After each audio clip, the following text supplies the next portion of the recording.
Spesso si ha paura di ciò che non si conosce. L'autismo spaventa. Io non mi fermo alla diagnosi, vado oltre. Io non mi spavento del suo silenzio, vado oltre. Io non mi limito al suo modo di fare, vado oltre. Io resto al suo fianco ed insieme andiamo oltre. Voi che cosa volete fare?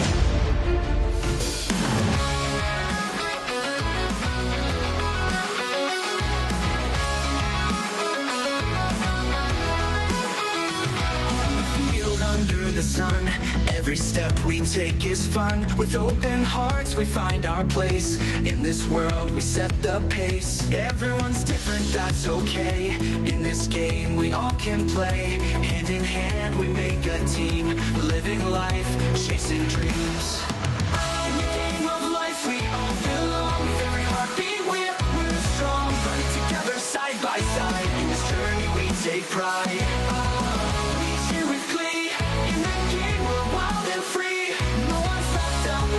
Part of this big, beautiful heart.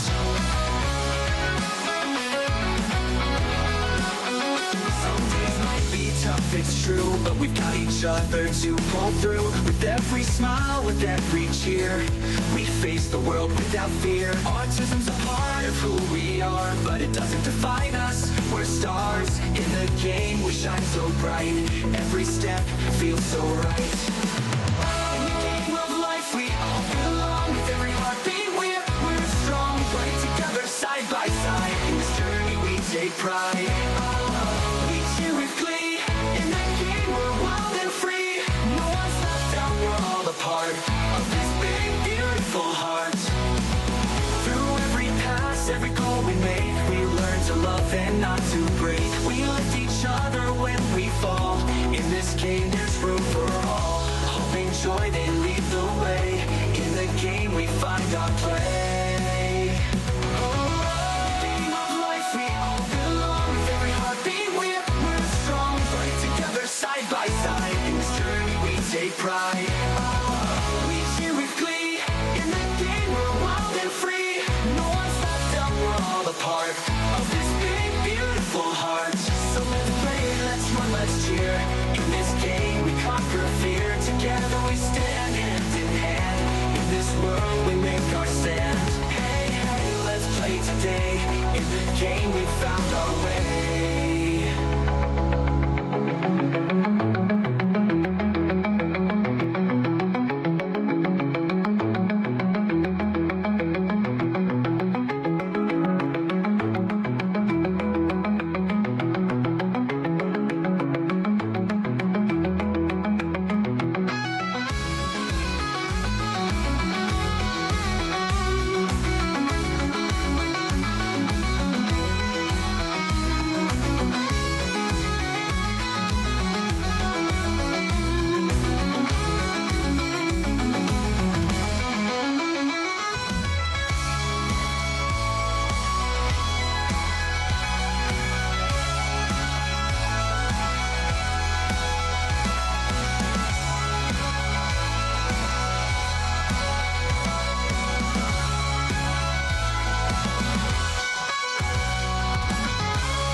Un grande tempo anche per Tecucianu, che è lei che va a chiudere 1:43:56 e attenzione che Tecucianu potrebbe essere sceso ancora. Arriva Tecucianu, c'è Atual che deve vincere, Atual il secondo e Tecucianu porta a casa la 14ª medaglia per l'Italia.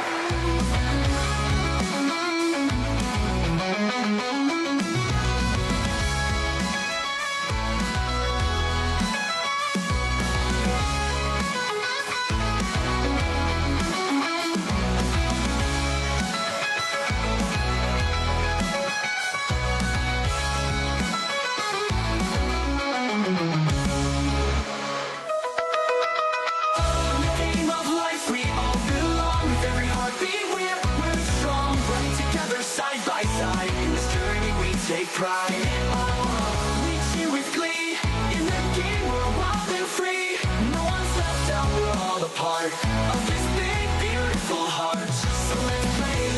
let's cheer. In this game we conquer fear. Together we stand hand in hand. In this world we make our stand. Hey, hey, let's play today. In the game we found our way.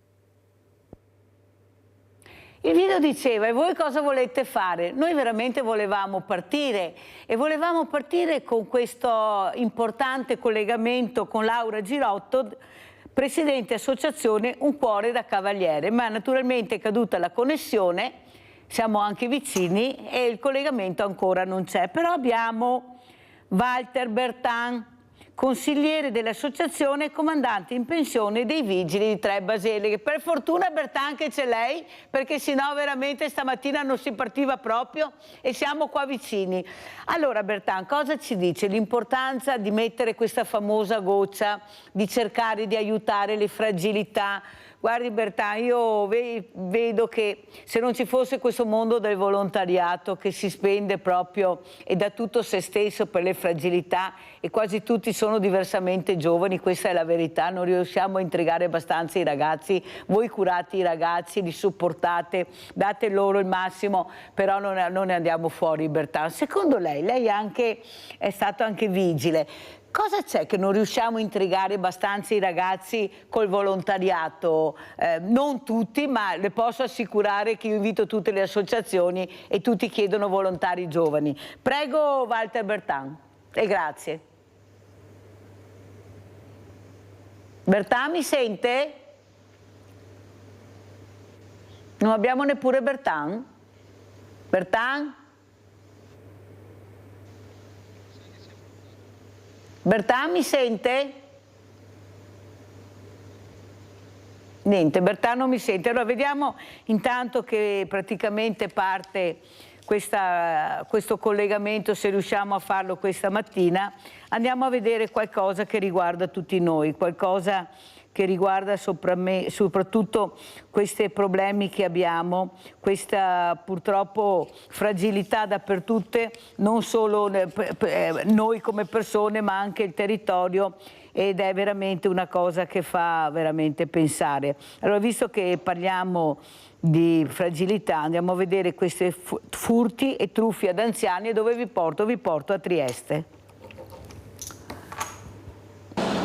Cioè, mica Vardi. Proprietari in vacanza, nell'ultimo scampolo d'estate settembrina, topi d'appartamento all'opera dopo aver effettuato accurati sopralluoghi per sincerarsi della loro assenza. I colpi accertati sono 2, ma considerando che in molti debbono rientrare ancora dalle ferie, la conta è destinata ad aumentare. Dopo la zona di Gretta e Strada del Friuli, stavolta polizie e carabinieri sono dovuti intervenire in zone ben più centrali della città, Viale 20 Settembre e San Giacomo. Il primo caso riguarda la parte alta del viale all'altezza di via Scussa. I soliti ignoti si sono introdotti in un appartamento al piano terra di un palazzo entrando dalla porta finestra. Il bottino ammonta a diverse migliaia di euro in monili d'oro. I padroni di casa hanno trovato la brutta sorpresa al loro rientro il 1° settembre. Porta finestra forzata e casa completamente messa a soqquadro nel tentativo di portar via ogni potenziale oggetto di valore. La zona, molto frequentata e ricca di telecamere nel circondario, non ha spaventato i ladri. La polizia al lavoro sui filmati e i rilievi effettuati dalla scientifica, ma i proprietari erano assenti per 3 settimane, fatto che complica ulteriormente le indagini. Un altro furto in casa è stato segnalato l'11 di settembre in via Marco Polo, altra zona trafficata e frequentata a San Giacomo. È stata una vicina di casa in questa occasione a chiamare il 112 dopo aver notato il danneggiamento della recinzione nell'abitazione vicina. La squadra volante ha eseguito un sopralluogo sul posto confermando l'effrazione. Anche in questo caso gioielli in oro e contanti nel mirino dei ladri, anche se una conta precisa va ancora effettuata, considerando che i proprietari si trovano ancora all'estero. Allora, naturalmente le 2 connessioni che avevo con questi 2 ospiti sono cadute. Vedete come funziona? Perché vedete c'è un problema. forse qualcuno non si rende conto che noi siamo una televisione e se uno non è preparato non può pretendere di venire in trasmissione e non riuscire a collegarsi. Questo non è che lo dico come critica, però voi capite che i miei tecnici, tutti noi, la squadra, andiamo veramente in crisi, perché è tutto pronto per fare questa trasmissione con questi ospiti, con questi collegamenti, preparando video, tutto, e poi cadono le connessioni. La colpa non è di sicuro nostra, volevo dirvelo, e neanche dei tecnici, però se non si è preparati non si può improvvisarsi, ecco, in una televisione e fare dei collegamenti che non esistono. Detto questo, volevo anche dire alle persone che continuano a dirmi che non riescono a prendere la linea di portare pazienza, non c'è niente da fare. Voi capite che delle volte ci sono gli ospiti, ci sono i video, non è che si possa interrompere tutto all'improvviso, perciò volevo scusarmi anche con chi non riesce a prendere la linea e che poi mi dice io ho provato ma è sempre occupato, non ci riesco, che ci sono dei motivi delle volte che sono contingenti a quello che è la trasmissione, che non si può interrompere al momento quello che stiamo facendo e perciò dovete, se avete pazienza, aspettare o provare a richiamare.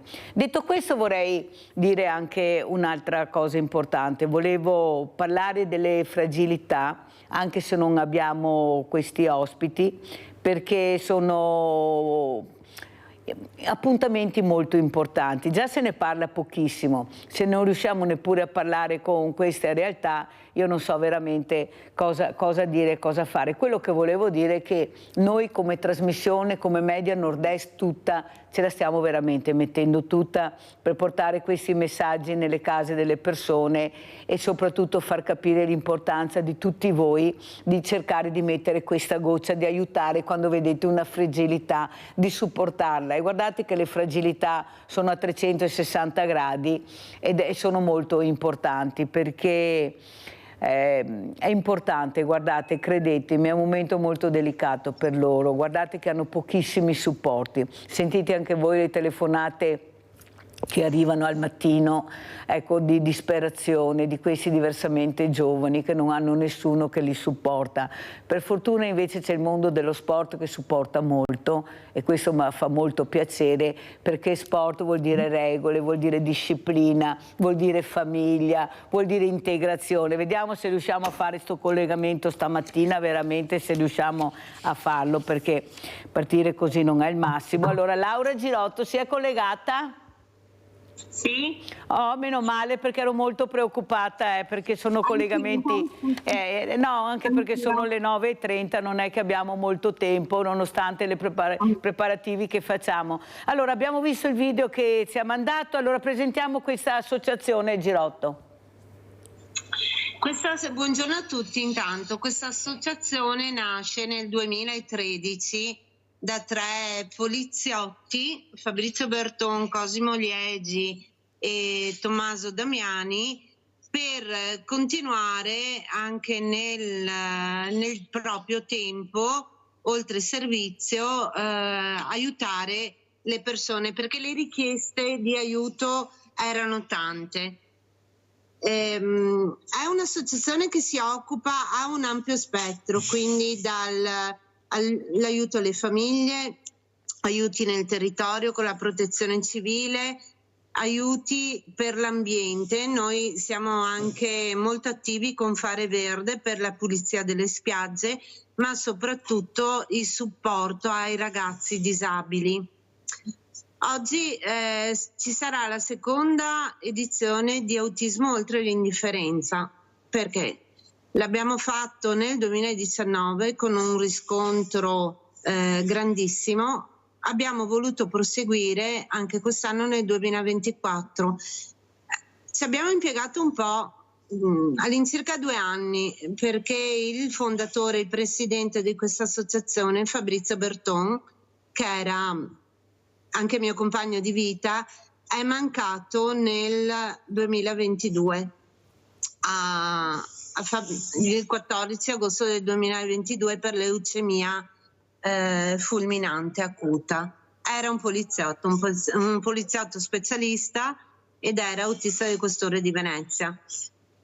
Volevo precisare una cosa anche, che in ogni evento che noi facciamo la presenza delle forze dell'ordine c'è sempre, quindi Polizia di Stato, Carabinieri, Guardia di Finanza, e soprattutto questa iniziativa è per l'inclusione allo sport, perché abbiamo raccolto le richieste di queste famiglie di ragazzi che spesso non hanno la possibilità e non hanno proprio la struttura vicino a loro dove portare questi ragazzi a fare dello sport, ma che sia comunque una cosa continuativa.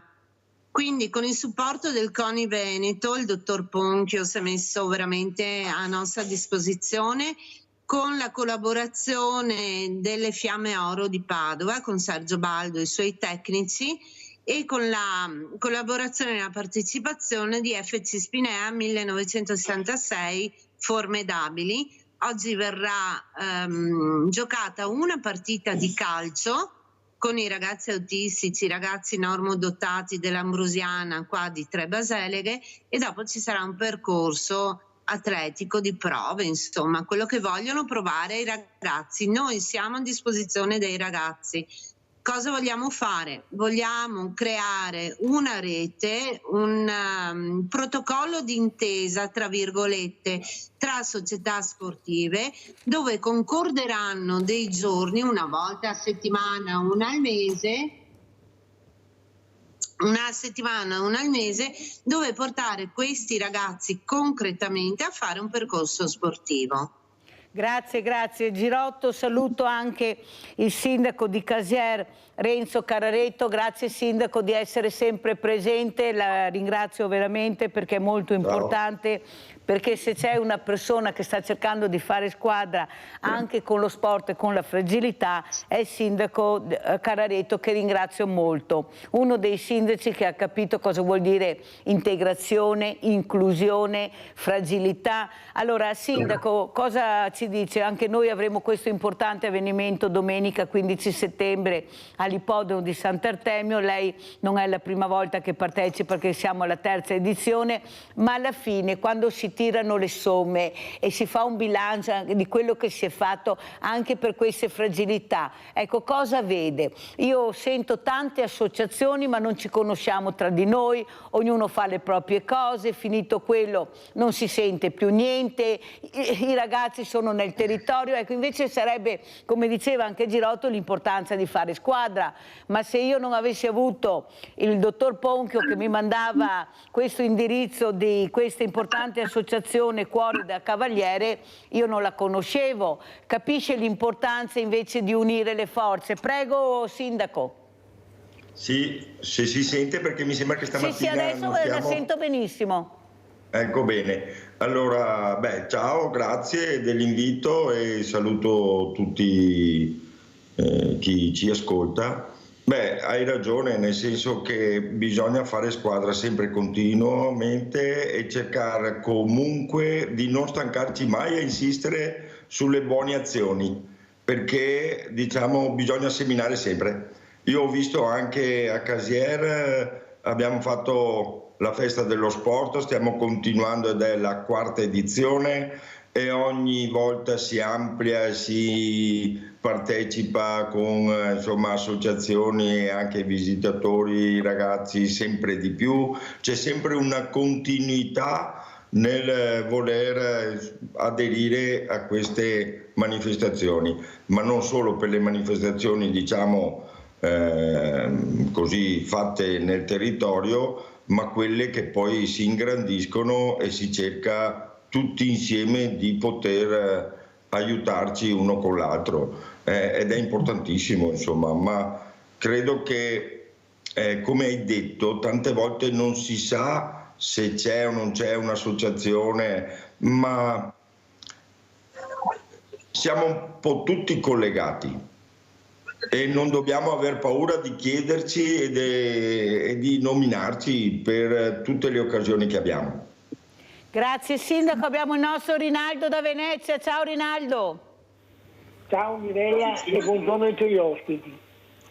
Io non capisco come con tutti i volontari che avevo tutto per aiutare questa povera gente sta gente che ha bisogno del nostro aiuto e non riusciamo. Ma come si può fare? Come può succedere una roba del genere? C'è come che l'acqua bolle e non ti butti dentro la casa. Ma come c'è che non si può riuscire a fare quello che vuole fare? Che si è pronti con tutto, con l'associazione, con personale, con buona volontà. Ma cosa è il problema? Dove c'è? Andiamo noi a una, abbiamo la tecnologia, abbiamo l'intelligenza artificiale e non riusciamo a risolvere questi problemi. Ma di cosa parliamo? Guarda, Venezia, da San Nicoleto fino ai Murassi in fondo, c'è 1,5 chilometri in spiaggia, buttata via, adesso non lo so perché c'è tanto che non vado. Ma perché mi dirà a un'associazione che la mette a posto, non un pagamento, i porti disabili, i porti a chi ha più bisogno, malciapai, e gli danno a mano, i porti spiaggia. Ma è le robe non fattibili, che anche ti aspetta, perché i problemi non riescono via. È un'assurdità, Mirella. E che ti vedi questa trasmissione, se non sarebbe ancora peggio, ti ha capito? Ma è troppo, dove c'è troppo di questo problema? Perché mi sento parlare tanto di anni che ti ascolto, ti metti non tutta la volontà, ancora di più, non ti sola, anche a te che ti vedi così, ma ti trascini tutti. E ora mettetevi d'accordo, passare robe. Mi sono insieme con mia moglie da 58 anni, qua parla, faccio finta di non sentirsi che qualcosa non va. E ora, se c'è buona volontà, si fa tutto, Mirella. Sei brava gente tutti, perché tutti si è pronti per darvi da fare e dare una mano alla gente. Cosa aspettiamo? Guarda, ieri ho sentito una signora, perché ti ascolto fin in alti, è una signora che ha detto che l'invenzione più brutta sta il telefono. Non si vede niente, perché il telefono gasta da tante vite e serve per tante robe. Quello che non sappiamo del telefono, noi altri non sappiamo adoperarlo. Vedete che dice emissioni, come che si adopera? Ma il telefono, se una volta che per telefonare negli anni 50 ti dà il telefono, no, una signora vicino di Milloga, e io dico sì, ma questo è il telefono, c'è una benedizione. Grazie Rinaldo, grazie, sei stato molto chiaro, ti ringrazio. La signora che ha chiamato, grazie caro Rinaldo, la signora che ha chiamato ieri non era in quanto il telefono, lei parlava dei suoi nipoti che sono sempre al cellulare e molte persone, e ha ragione, ormai comunicano solo con il cellulare. Questo è il problema. Si può comunicare col cellulare, ma non sempre e solo col cellulare. Questo è il messaggio che ha dato questa signora. E quando io ho portato anche gli esempi che ho portato ieri, anche di genitori in vacanza con i figli, invece di parlare con i figli, di giocare con i propri figli, visto che non lavorano, e di solito dicono che non hanno tempo, che sono stressati, che hanno il lavoro, quando sono in vacanza non fanno neppure questo, non c'è dialogo. E noi dobbiamo insistere nel dire questo: i genitori devono parlare con i propri figli, guardargli negli occhi, capire cosa c'è che non va o quello che va, guardare questi ragazzi, loro stanno aspettando, non è possibile che non ci sia dialogo tra genitori e figli. Cosa ne pensa Girotto di quello che ha sentito anche dalla telefonata? Prego. No, è vero, è quello che facciamo, cioè noi cerchiamo di praticare praticamente anche tra noi soci un'integrazione proprio sociale. Spesso ci troviamo, spesso facciamo delle serate tra di noi e abbiamo anche tanti altri amici. È per questo che soprattutto noi vogliamo quasi tutti i nostri eventi di questa portanza qua, noi li facciamo in un parco, perché comunque il parco è un luogo di aggregazione. Il parco qua di Draganziolo poi è bellissimo, è sempre c'è sempre gente e ci sono tanti bambini, perché anche con i bambini abbiamo un filo abbastanza diretto, soprattutto anche con i bambini, quelli dell'oncoematologia di Padova. Quello che pensiamo noi, bisogna metterci più cuore, meno tastiera di computer o meno telefonini.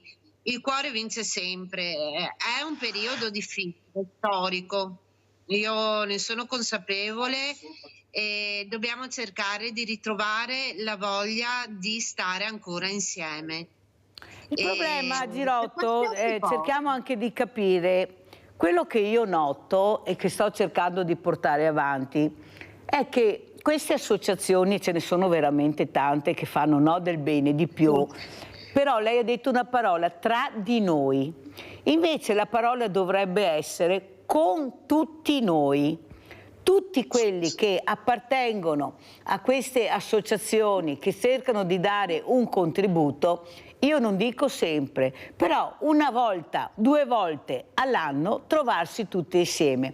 Perché, come le ripeto, se io non avevo Ponchio che mi sollecitava e mi chiedeva se era possibile, io questa associazione non l'ho mai sentita. Perciò pensi, se non l'ho sentita io, gli altri non la sentono. Invece è un'associazione importante che va conosciuta, cioè i messaggi devono andare oltre le barriere che abbiamo, che sono i paesi, le città, perché vede Girotto, ognuno ha il proprio campanile, allora i campanili alti, i campanili medi, i campanili piccoli, ma quando si parla di solidarietà, si parla di integrazione, di inclusività, non ci dovrebbero essere i campanili, perché facciamo tutti la stessa cosa e cerchiamo di aiutare tutte le persone fragili. Invece, Sindaco Cararetto, lei sa benissimo che questo non avviene, perché è facile parlare di associazionismo, però molta politica, perché la politica è entrata a gamba tesa anche nel mondo del volontariato, purtroppo dico io, perché bisogna anche dirlo. Questa parola che viene molto strumentalizzata anche quando ci sono le elezioni, perché qualcuno cerca di prendere qualche voto in più dicendo io vengo dal mondo del volontariato e nessuno lo ha mai visto, però funziona così, tanto chi è che può contrastare? Lei sorride, mi viene da piangere, perché se strumentalizziamo anche questa parola magica che è volontario o fragilità non andiamo da nessuna parte, però lei sa benissimo che si fa fatica perché ci sono sempre dei problemi, delle associazioni che non ne vogliono sapere di unire le forze. Secondo lei, un passo alla volta ce la faremo, Sindaco, lei sa che io non mollo e se non sarà fra poco, ma a medio termine ci riusciremo, ma dovrebbero capire che se colpiscono quelle associazioni non aderendo, che cercano di aiutare, colpiscono le fragilità, è quello che non riescono a capire, che non è che colpiscono il Sindaco Cararetto, la Girotto, la Mirella e tutte le associazioni che ci sono, colpiscono le fragilità che da soli non si possono difendere e non possono partecipare agli eventi perché non fanno comunità. Prego, Sindaco Cararetto. Beh, allora ci sono tante cose, perché purtroppo quando si vive anche nella parte pubblica sappiamo che insomma la parte burocratica e tutto quello che è di contorno è tanta roba. Poi è vero che culturalmente dovremmo cominciare tutti a migliorare il pensiero che si fa presto a dare la colpa agli altri sempre, che manca sempre qualcosa. Volontari ce ne sono tanti, si sta costruendo probabilmente una rete che è veramente trasversale e importante, ma bisogna crederci e bisogna dargli atto a tutti quelli che si mettono a disposizione, perché poi non è vero, anche come i ragazzi o come i genitori, non è vero che per quei pochi si deve distruggere tutta l'operatività che stiamo facendo. Sappiamo che quando succede qualcosa probabilmente è la parte del volontariato che arriva a risolvere e dunque dobbiamo continuare a dare un messaggio forte a tutti quelli che si impegnano e cercare di non mettere sempre che non si fa o si fa poco, perché magari perdiamo anche quelli che si mettono comunque a disposizione. Allora sentiamo la nostra Giusy da Treviso. Ciao Giusy. Ciao Mirella, buongiorno al nostro sindaco di Dosson, perché mi abito a Dosson e posso fare pubblicità, Mirella? Certo. Ghesea Sagra Dosson che finisce lunedì sera. Ecco, brava Giusy. Buongiorno sindaco, con Alfonso, siamo venuti ieri sera e avevamo mangiato un bomba che è acqua a Puenta. E dopo mi manca anche il dolce, Mirella, che non ho dormito tutta stanotte perché non posso fare sti strappati qua.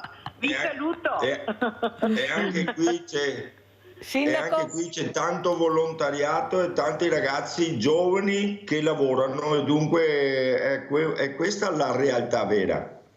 E questa è la realtà vera. Allora, però è anche vero, Sindaco, e lei lo sa benissimo, che l'anno è formato di 365 giorni. E su 365 giorni ci sono sia sabati che le domeniche. Ma è mai possibile... E qua adesso veniamo, lei già ha fatto mezzo sorriso perché sa già cosa voglio dire, che tutti facciano le stesse cose nel momento che c'è un avvenimento importante programmato da anni, non faccio nomi, perché voglio la mia visibilità, e qua chiamo i sindaci e assessori, perché voglio la mia visibilità, non quella di tutta la comunità. È possibile che ci sia un'associazione ANCI di sindaci che non riescono a mettersi d'accordo di fare qualcosa assieme per la comunità, in maniera a mettere assieme anche le associazioni, che le persone a casa riescono a capire cosa c'è nel proprio territorio e se eventualmente hanno bisogno di raggiungere? Pubblicità, ci pensi Sindaco, poi mi risponde e sentiamo anche la Girotto. Pubblicità.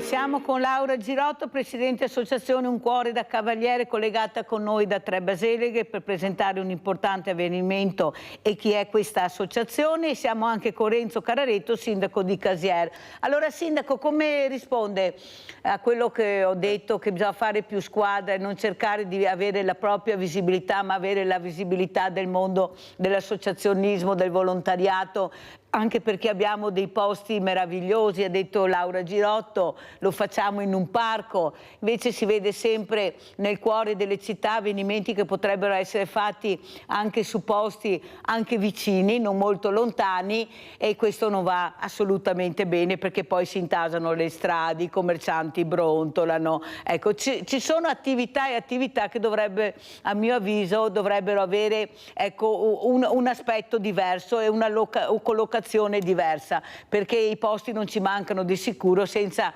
intasare con certe manifestazioni i centri storici che soffocano. Prego Sindaco. Guarda, io credo che, e tu sai benissimo, che se andiamo a 10 anni fa c'era molta più separazione sugli eventi e anche tra amministrazioni. Adesso credo si stia percorrendo proprio la volontà di poter mettere in atto più cose e anche servizi e naturalmente disponibilità tra territori, amministrazioni e volontariato. Guarda, io nel mio piccolo ho visto che nell'arco di questi 6-5 anni che amministro le associazioni si stanno veramente aggregando. Sono riuscito a fare tipo la Proloco, dove che naturalmente è la parte organizzativa degli eventi. Si stanno sentendo anche con delle associazioni fuori del territorio nei comuni limitrofi e probabilmente tutto questo aiuta nell'arco del tempo a riuscire a non magari fare una manifestazione da una parte o dall'altra e farle simili o quant'altro. Certo che succede anche questo perché non tutti possono trasferirsi da una parte o dall'altra, però quando si tratta di aiutarsi io vedo che si sta cominciando tutti a collaborare e a parlare. È un percorso lungo, è vero. È un percorso lungo, oggi per domani è impossibile poter risolvere questa questione che sta a cuore a tutti, però non dobbiamo smettere di insistere e soprattutto noi amministratori dobbiamo in primis far vedere che tra noi ci parliamo. Grande sindaco, è 3 anni che ci proviamo, chissà che il 4º anno migliori ancora di più, per carità. Sì, però ho capito che quando siamo partiti, non so se si ricorda, attorno a quel tavolo quanti sindaci c'erano, so se si ricorda, dai sindaco. Comunque la gran mediatore, qual è il sindaco Cararetto, ha detto quello che veramente che bisogna andare avanti, ed è quello che faremo di sicuro. Allora Girotto, come commenta? So che doveva esserci con lei Walter Bertani, ma so che è andato via, che era il consiglio. È qua, eccolo qua, che avevo presentato. Walter, però siamo più... Eccoci qua. Eccola. No, come lo avevo presentato, avevo nome, cognome, qualifica, volevo capire se c'era. Sì. Allora, Bertan, cosa ci dici? È un work in progress, allora, purtroppo. Continuiamo, non parliamoci sopra, sennò a casa non capiscono niente. Allora, Walter Bertan, Associazione Comandanti in Pensione dei Vigili di Tre Baselighe, perciò una storia che ci vorrebbero chissà quante puntate per dire quello che ha visto nella sua carriera anche professionale, però poi si appoggia a questo volontariato, cerca anche lui di dare il proprio contributo. Ecco, del suo osservatorio, com'è la situazione, Bertan? Beh, la situazione è molto favorevole, soprattutto per questo tipo di iniziativa, che, come ha già ricordato prima la Laura, abbiamo fatto in onore e merito al predecessore amico, anche Fabrizio Berton. È un onore per noi lavorare per questa associazione, in particolar modo per questo evento. Ci sono parecchie persone che hanno già aderito a questa iniziativa e sicuramente sarà una bella festa, ecco, che ci rende... Ma quello che volevo chiedere, Bertan, cosa ne pensa di unire più le forze, di qualche volta incontrarci tutti assieme, capire chi siamo, dove siamo, come operiamo, cosa proponiamo? Perché se tutti facciamo tutto e poi troviamo il morto in casa e non sappiamo chi era, o ragazzo che si suicida, o la nonna che non sa a chi rivolgersi per andare a fare la spesa, o il ragazzo che non ha la possibilità di fare sport perché la famiglia non è in condizione. Capisce che bisogna unire le forze. Cosa ne pensa, Bertan? Poi vedo un altro signore vicino a lei che presenteremo. Prego, Bertan. Sì, allora, l'importanza di questa cosa che è molto difficile. Io sto cercando anche il più possibile cercare di fare rete, soprattutto fra le associazioni. È questo il nodo principale che bisogna sciogliere, creare una rete magari fra le associazioni che sono più sensibili a questo tipo di problematiche e sentirci un po' alla volta. Penso che ci stiamo un po' riuscendo, ecco, quindi sono molto ottimista su questa cosa qua e sicuramente nel proseguo riusciremo a fare anche questa cosa. Guarda, io con questa trasmissione sto cercando di fare questo perché invito tutti, veramente tutte le associazioni, naturalmente quelle che riesco a conoscere o quelle che mi vengono veramente descritte e invitate anche a partecipare da qualcuno. Perciò io il percorso lo faccio, vedremo, ecco, certo che è molto difficile. Allora, vediamo chi è vicino alla Girotto. Chi è lei? Michele Garbuio. È volontario naturalmente. Sì? Sono un consigliere, faccio parte dell'associazione e cerco di aiutare quando ho la possibilità i compagni. Non è facile purtroppo per via del lavoro, col tempo, però ce la mettiamo tutta e cerchiamo di essere sempre di più in modo da riuscire magari a organizzare più eventi, soprattutto per l'aiuto di questi ragazzi e di chi ne ha bisogno, e comunque di far squadra, ecco, soprattutto per rendere più speciale, come posso dire, per farli partecipare soprattutto. E ha fatto bene a dire questo, perché è quello dove volevo arrivare io, perché come vedete non hanno 20 anni, neanche 30 questi volontari e siamo sempre là. Ma secondo lei Perché non riusciamo a intrigare i giovani? Eppure poi quando si vanno a trovare nelle scuole, facciamo la lezioncina nella scuola, che ormai li annoiamo perché si sono anche fatti un'altra idea del volontariato, tanto è vero che non riusciamo ad intrigarli se non in qualche sagra, in qualche proloco, in qualche associazione. Secondo lei perché non li intrighiamo abbastanza? Forse perché non li rendiamo protagonisti? Cosa dice? No, secondo me bisogna far più che i genitori spingono questo. Sono i genitori che dovrebbero spingere di più a partecipare a molti eventi quando ci sono, e tante volte i genitori magari non lo fanno, magari non Sì, però allora se io sono sfortunata come ragazzo o ragazza e non ho dei genitori che mi supportano in questo, la scuola che ruolo ha secondo lei? Perché io non posso essere all'ultimo banco o all'ultimo posto della catena perché non ho nessuno che mi supporta. Cioè la scuola dovrebbe accorgersi che in famiglia c'è questo disagio di questo ragazzo che non riesce a partecipare, a fare, perché chi se ne frega, che se arrangia. Prego. Ma niente, la scuola sicuramente devono parlarsi di più tra genitori e comunque la scuola, e comunque chi fa parte della scuola, chi organizza. È solo questione di parlare di più di tutto questo. Pensi che ho avuto un insegnante di un'associazione che è venuto a Villa Margherita Inclusiva, che ha raccontato che aveva questo ragazzo con problemi, 3 anni che non vedeva i genitori nonostante i solleciti che mandava. Lui ha detto: io mi devo fare carico di questo ragazzo, ma se poi quando esce da scuola e non ho il supporto, cosa faccio? Allora, Cararetto, cosa dice? Cosa può fare un insegnante veramente, perché questi insegnanti sono da medaglia d'oro, come gli operatori sanitari, forse ci dimentichiamo di quello che fanno e quello che cercano di dare e passiamo sempre il cerino a qualcun altro. Ecco, anche il mondo del sociale, questo mondo a 360 gradi deve cambiare un po' registro. Non è possibile che il sociale chiuda al venerdì alle 13 e poi essere fortunata se ha il sindaco, il vice sindaco o l'assessore che ha una certa sensibilità e magari riesce ad avere il tuo numero. Cioè sono aperti gli ospedali, gli alberghi, i ristoranti, cerchiamo di aprire anche il sociale, magari coinvolgendo di più il mondo del volontariato. Prego, sindaco.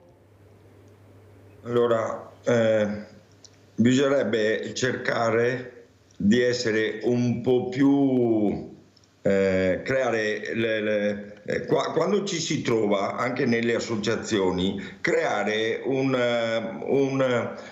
come si può dire, un rapporto piacevole, perché io noto che anche, come si diceva, che tante giovani non partecipano, magari si sentono un po' staccati, perché probabilmente noi abbiamo un po' una mentalità di inserire sempre delle che non va bene, che non si fa così, e perché gli altri come mai, e noi abbiamo problemi. Invece i ragazzi hanno bisogno di sentirsi, diciamo così, contenti di poter fare qualcosa, e bisogna dargli soddisfazione e cercare di portarli come una volontà che la sentano loro direttamente, per poter provare tra anziani e più giovani collaborare insieme.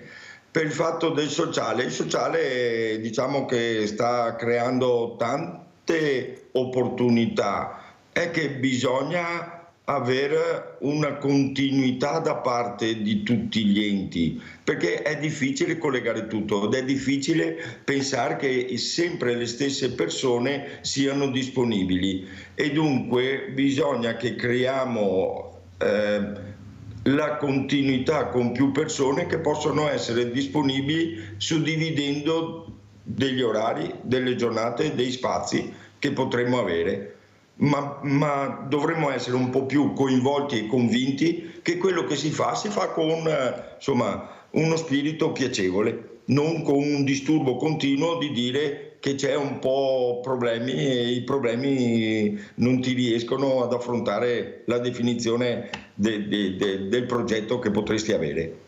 Grazie al sindaco Renzo Carrareto, sindaco di Casier, di essere stato con noi. Sentiamo come ci saluta Laura Girotto, presidente associazione Un Cuore da Cavaliere, con questo importante appuntamento che cercano di dare anche loro, di mettere questa famosa goccia nell'oceano, ma per aiutare veramente concretamente le fragilità e soprattutto l'autismo. Prego, Presidente.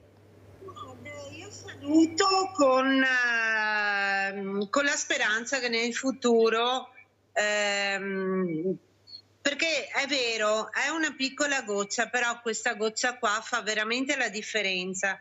Noi lo notiamo, c'è una collaborazione anche con il sindaco di Milano, il sindaco di Tre Baseleghe, che è sempre molto, tutti e due sono sempre molto presenti. Il problema, posso solo dire una cosa, che è la burocrazia, come giustamente ha detto il sindaco di Casiere Dossonna. Io mi auguro solo che ci sia più sensibilizzazione da parte di tutti e più risposta, perché comunque gli appelli ci sono e la propensione a farlo c'è da parte di tutti, però bisogna che il territorio in qualche modo venga più sensibilizzato proprio a livello umano e proprio più coesione. Ci vuole più coesione fra tutti quanti. Grazie a Laura Girotto, Presidente Associazione Un Cuore da Cavaliere, collegata con noi da Tre Baseleghe. Grazie a tutti i suoi volontari, a questa squadra meravigliosa che supporta veramente queste fragilità che abbiamo nel territorio, perché se non ci fossero queste associazioni io mi domando queste creature cosa farebbero. Sono delle creature che hanno bisogno di supporto e che dobbiamo assolutamente aiutare. Grazie, pubblicità.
Fondi per i danni da maltempo. A chiederli il presidente della provincia di Vicenza, Andrea Nardin, che a nome di tutti i sindaci dei territori del Vicentino pesantemente colpiti dal maltempo di maggio e giugno ha incontrato il ministro alla protezione civile Nello Musumeci a Roma.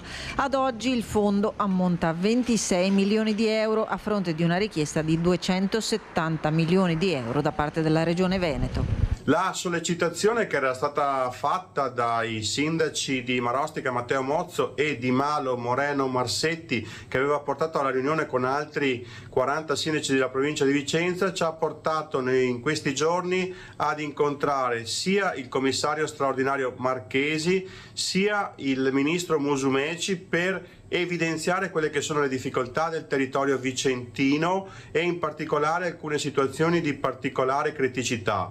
Tanto è stato fatto dalle amministrazioni locali in regime di urgenza, tra emergenze, ripristini, frane rimosse, versanti messi in sicurezza, strade ripulite e riaperte. Ma tanto rimane ancora da fare con le casse di comuni e provincia che non sono più in grado di garantire interventi. Ieri la voce di un territorio colpito pesantemente da alluvioni e dissesti è arrivata a Roma e la risposta del ministro, che ha assicurato che valuterà l'opportunità di potenziare il fondo per i ristori. E entrambi, sia il ministro Musumeci sia il commissario Marchesi, hanno espresso sensibilità e vicinanza al nostro territorio, e quindi siamo fiduciosi che la prima tranche di contributi arrivati da Roma possa essere incentivata e che le nostre richieste possano essere accolte. Intanto sono stati aperti i termini per la presentazione delle domande di ristoro danni a causa del maltempo di maggio e giugno da parte di privati e attività economiche che hanno sostenuto spese per ristabilire l'integrità di abitazioni o immobili ad uso produttivo. Ci è arrivata una comunicazione da parte di ANCI Veneto con la trasmissione della modulistica relativa alle richieste di rimborso per le aziende e per i privati. È importante che facciate quanto prima la compilazione di questi moduli e ce li consegnate in comune, necessariamente entro il 7 di ottobre, affinché noi riusciamo a collazionare tutta la documentazione e da trasmetterla entro il termine perentorio del 15 di ottobre alla Regione Veneto. Allora si parte un'altra volta con altri graditissimi ospiti. Vi presento subito Sergio Frigo, giornalista. Grazie veramente Frigo di essere qui con noi, io ci tenevo tantissimo ad averla ospite. Ecco, lei lo sa che noi abbiamo cercato di mettere questa goccia nell'oceano anche per parlare di SOS Territorio, però come lei ben sa ci sono dei poteri forti che di queste cose bisogna parlarne pochissimo, non far vedere, perché sennò si può sensibilizzare invece l'opinione pubblica, che avrebbe tutto il diritto di conoscere e di avere più trasparenza sulle cose e sui soldi che vengono impiegati per la sicurezza del territorio. Questa è la verità. Allora grazie Sergio Frigo, saluto anche Faustino Lorenzetto. Grazie, saluto Faustino Lorenzetto che assieme a Rodolfo Gagliazzo, appassionati di tradizione, e soprattutto questo Monsignor Tognana, che poi ne parleremo con Faustino Lorenzetto, che ha dato il là a Faustino Lorenzetto per avere questa creatività, questa genialità e questa voglia, ecco, di mettersi in gioco anche con le tradizioni, le usanze e tutto quello che si può parlare. Grazie. Allora, dottor Frigo, cosa ci racconta? Io sono partita con queste immagini che tutti noi abbiamo visto, conosciamo molto bene, anzi sono anni che le vediamo, però sembra che a volte la politica miri da un'altra parte. Ecco, questa fragilità si conosce, scienziati, ricercatori l'hanno detto in tutte le lingue. Ecco, lei come vede proprio dal suo osservatorio importante, dottor Frigo, se veramente c'è la volontà di mettere in sicurezza il territorio, oppure si parla, ma poi concretamente non si agisce? Prego, dottor Frigo. Ma guardi, qui ci sono due aspetti da tenere presente. Allora, il primo aspetto è che questi fenomeni estremi sono sempre più numerosi e saranno destinati probabilmente a intensificare i propri effetti, quindi a essere più gravi e a essere più numerosi.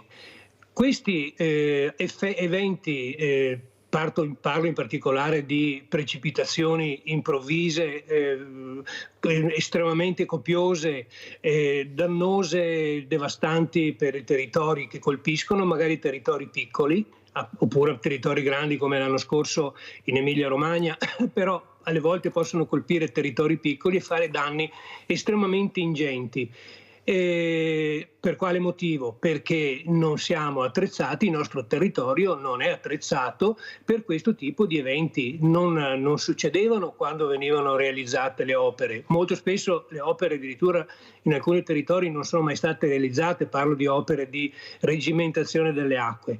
Allora, questo è il primo aspetto, episodi sempre più frequenti, sempre più gravi, legati al riscaldamento climatico, quindi all'attività umana. Su questo la stragrande maggioranza degli studiosi è d'accordo, e quindi destinati a riprodursi in maniera sempre più pesante e sempre più spesso. Il secondo aspetto da tenere presente sono le casse degli enti pubblici. Allora, gli enti pubblici sono praticamente alla canna del gas da questo punto di vista, cioè hanno troppe uscite e poche entrate, anche perché è invalsa l'opinione in questo momento che bisogna mettere il meno possibile le mani nelle tasche degli italiani, quindi le tasse si cerca di diminuirle, però non si capisce con quali soldi si devono fare queste opere che mancano, opere di regimentazione delle acque in particolare, e quindi diciamo che da parte del pubblico ci sono difficoltà a starci dentro. E con i rimborsi di cui che abbiamo visto citato in questo filmato che mi ha preceduto, ovviamente sempre più spesso registriamo che di fronte a un danno 100 i rimborsi per i danneggiati possono essere 50, 40, 30, e considerato che i danni saranno sempre maggiori, è verosimile che di fronte a queste casse dello Stato un po' in difficoltà anche i rimborsi saranno sempre inferiori.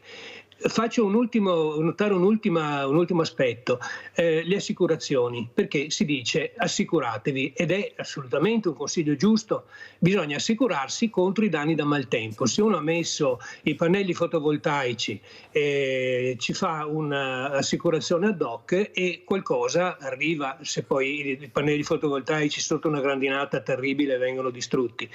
Il problema è che le assicurazioni, man mano che aumentano il rischio dei danni, aumentano anche i costi, e già l'abbiamo riscontrato negli ultimi mesi, nell'ultimo anno e mezzo, che le assicurazioni hanno aumentato non solo i costi per assicurarsi contro il maltempo, ma anche i costi per assicurarsi per le macchine, per esempio, l'assicurazione per le vite, cioè le assicurazioni che sono ovviamente hanno interessi privati e sono quelli di incamerare più proventi possibili per loro stesse, ovviamente o se devono restituire di più, ripagare di più, chiedono anche di più. Quindi c'è tutta una catena che purtroppo ci mette in forte difficoltà come utenti, come cittadini, e di fronte poi, un'ultima cosa e poi chiudo, alla necessità per quanto riguarda le opere pubbliche o private,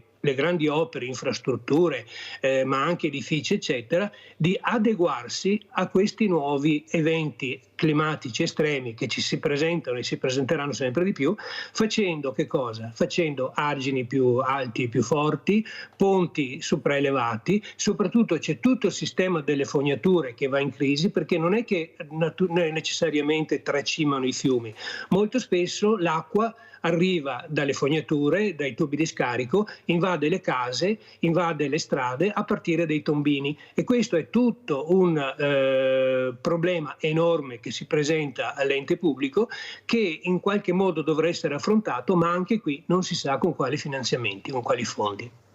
Dottor Frigo, quella domenica che abbiamo fatto questo importante convegno a Villa Sant'Agà, io vedevo che lei prendeva molti appunti. C'erano veramente molti esperti qualificati che cercavano di far capire alle persone che hanno partecipato l'importanza anche di capire, di conoscere, di sapere anche come comportarsi. Perché secondo lei una certa politica sente ma non ascolta? Sa benissimo che, come si diceva prima, è un territorio fragilissimo da nord a sud, da est a ovest, eppure si continua a non dare delle risposte che potrebbero venire sentendo gli addetti ai lavori, quelli che sanno, quelli che danno il là per capire come fare per salvare questo meraviglioso territorio che abbiamo, ma molto fragile. Poi ho visto quella pagina molto importante che lei ha fatto su un quotidiano locale per far capire l'importanza del territorio e dell'ambiente. Prego, dottor Frigo. Sì, io da un po' di tempo mi occupo di questi temi anche per mia formazione e per mio interesse. Allora, a livello veneto c'è un progetto, c'è un piano molto importante che prevede la realizzazione di 23 bacini di laminazione, che sono quelle grandi vasche, quei grandi laghi asciutti, diciamo, che vengono riempiti di volta in volta secondo le necessità man mano che i fiumi tracimano in seguito a grandi precipitazioni. È un progetto enorme, fate conto che una volta che sarà a regime, immaginate, avrà la capacità di un enorme cubo di 500 metri di larghezza e di lunghezza e 500 metri di altezza. Ecco, questa è tutta l'acqua che dovrebbe, diciamo, una volta a regime questo piano, dovrebbe essere raccolta per impedire che tracimi nelle campagne, invada le città e allaghi tutto. Ecco, questo cosa comporta? Comporta che delle aree devono essere destinate a fare queste vasche di riserva, diciamo, di fianco ai fiumi, vicino ai fiumi naturalmente, e queste aree devono essere trovate, espropriate, oppure si fa una specie di comodato con i proprietari, e se sono privati i proprietari, una volta che queste aree sono state circondate da dei grandi muri, dei grandi argini, possono continuare a utilizzarle. Naturalmente, se capita che loro hanno coltivato all'interno e viene la piena e deve essere tutto allagato, il raccolto se ne va a ramengo e devono essere risarciti, oppure vengono risarciti a priori, nel senso che non ricevono niente ma ricevono dei soldi all'inizio per aver messo a disposizione questi loro terreni.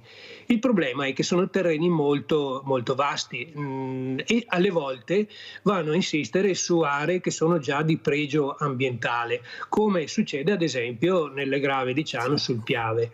Lì la questione è che c'era un progetto nel passato, anzi ci sono stati vari progetti. Quello su cui ci si stava orientando l'autorità di bacino era un progetto, all'inizio era un progetto molto impattante, che andava a devastare potenzialmente un'area enorme che è destinata, che è un'area con forte vocazione naturalistica, ecologica, diciamo, un'area di specificità naturali, che sarebbe effettivamente un grande peccato andare a distruggere, perché quando ci sono le piene attualmente quest'area viene invasa, ma l'acqua se ne va via abbastanza in fretta.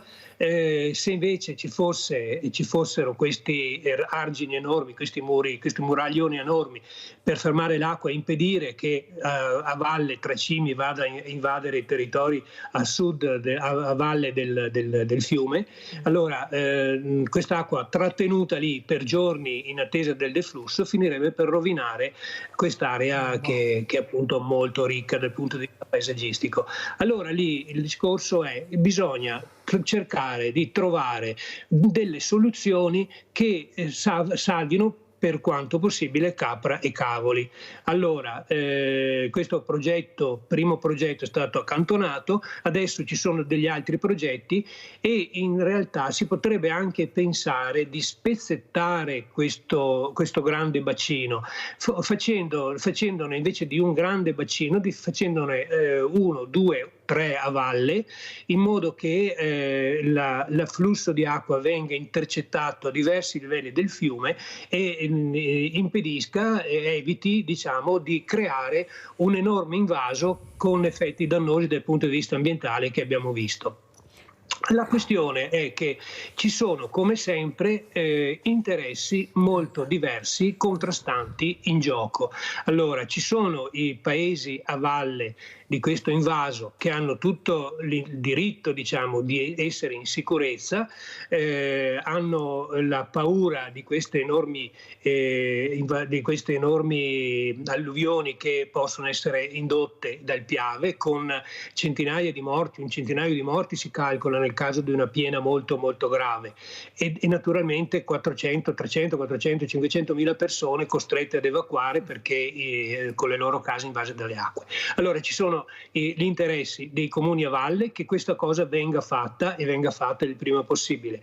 Ci sono gli interessi dei comuni a monte, quelli che sarebbero interessati da questa opera, che vedrebbero una buona parte, parlo dei comuni del Montello in particolare, che vedrebbero una buona parte del loro territorio invaso dalle acque, e quindi in queste occasioni, e quindi non sono molto favorevoli a questo aspetto, ovviamente. Allora Allora, e poi naturalmente ci sono gli interessi dell'ambiente che non sono da sottovalutare. La biodiversità, che è una ricchezza di quel territorio ed è in grave crisi dappertutto. La biodiversità significa specie che scompaiono, cioè specie diverse, animali, insetti, che hanno la caratteristica di essere necessari e indispensabili in un ambiente equilibrato. Di fronte a questi invasi, di questo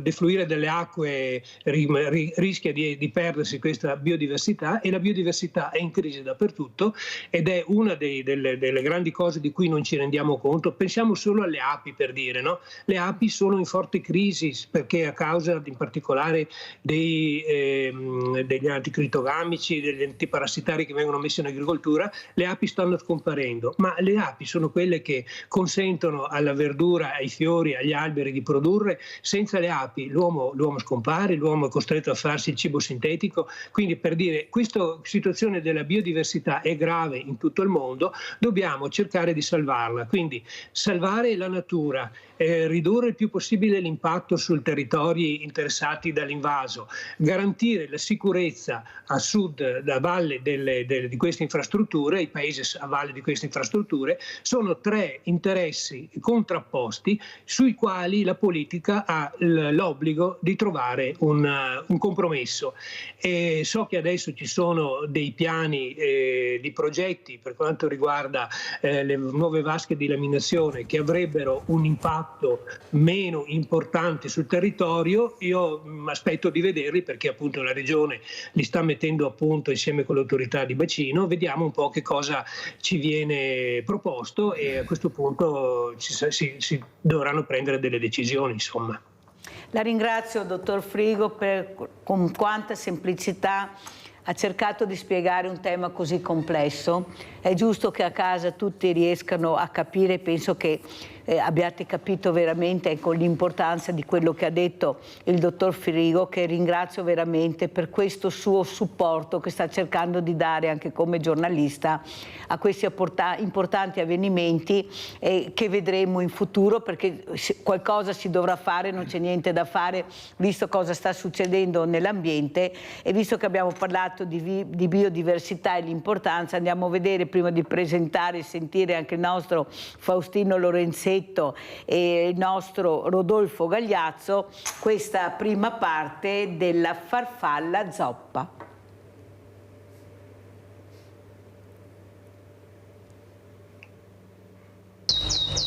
La farfalla zoppa, una storia che nasce qua in riva al fiume, diventa fiaba e poi ritorna a storia. Come? Adesso lo vediamo.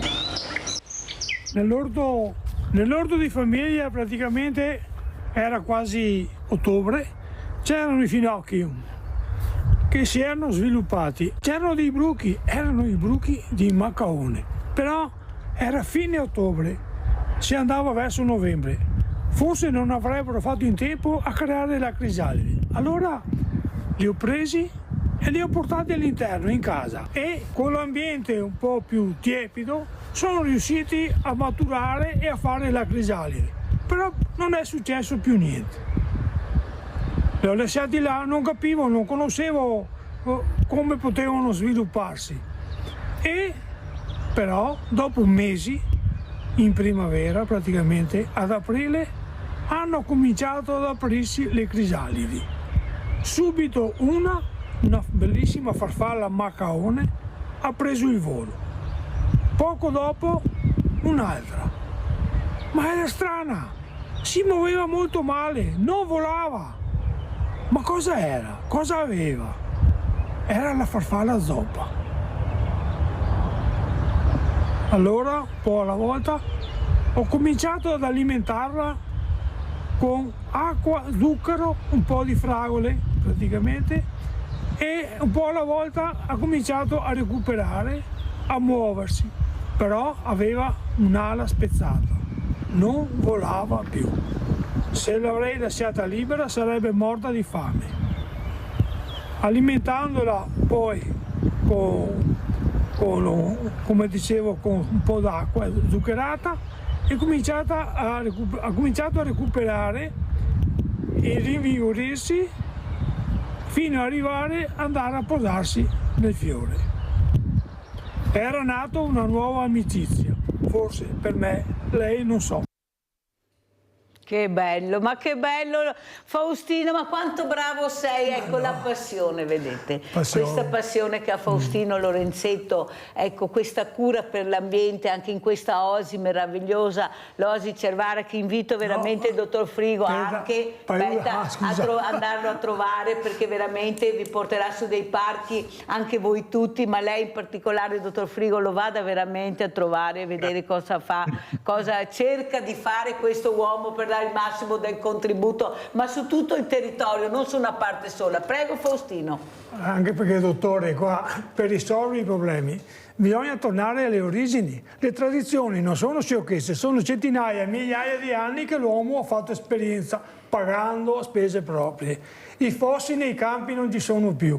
Lei, se vede, una delle ultime volte che è piovuto tantissimo, il fiume Sile ha esondato, è andato praticamente c'era acqua dappertutto nella osi ex Paio del Prete, quella che stiamo lavorando, e praticamente si è fermata là, è andato tutto sotto acqua.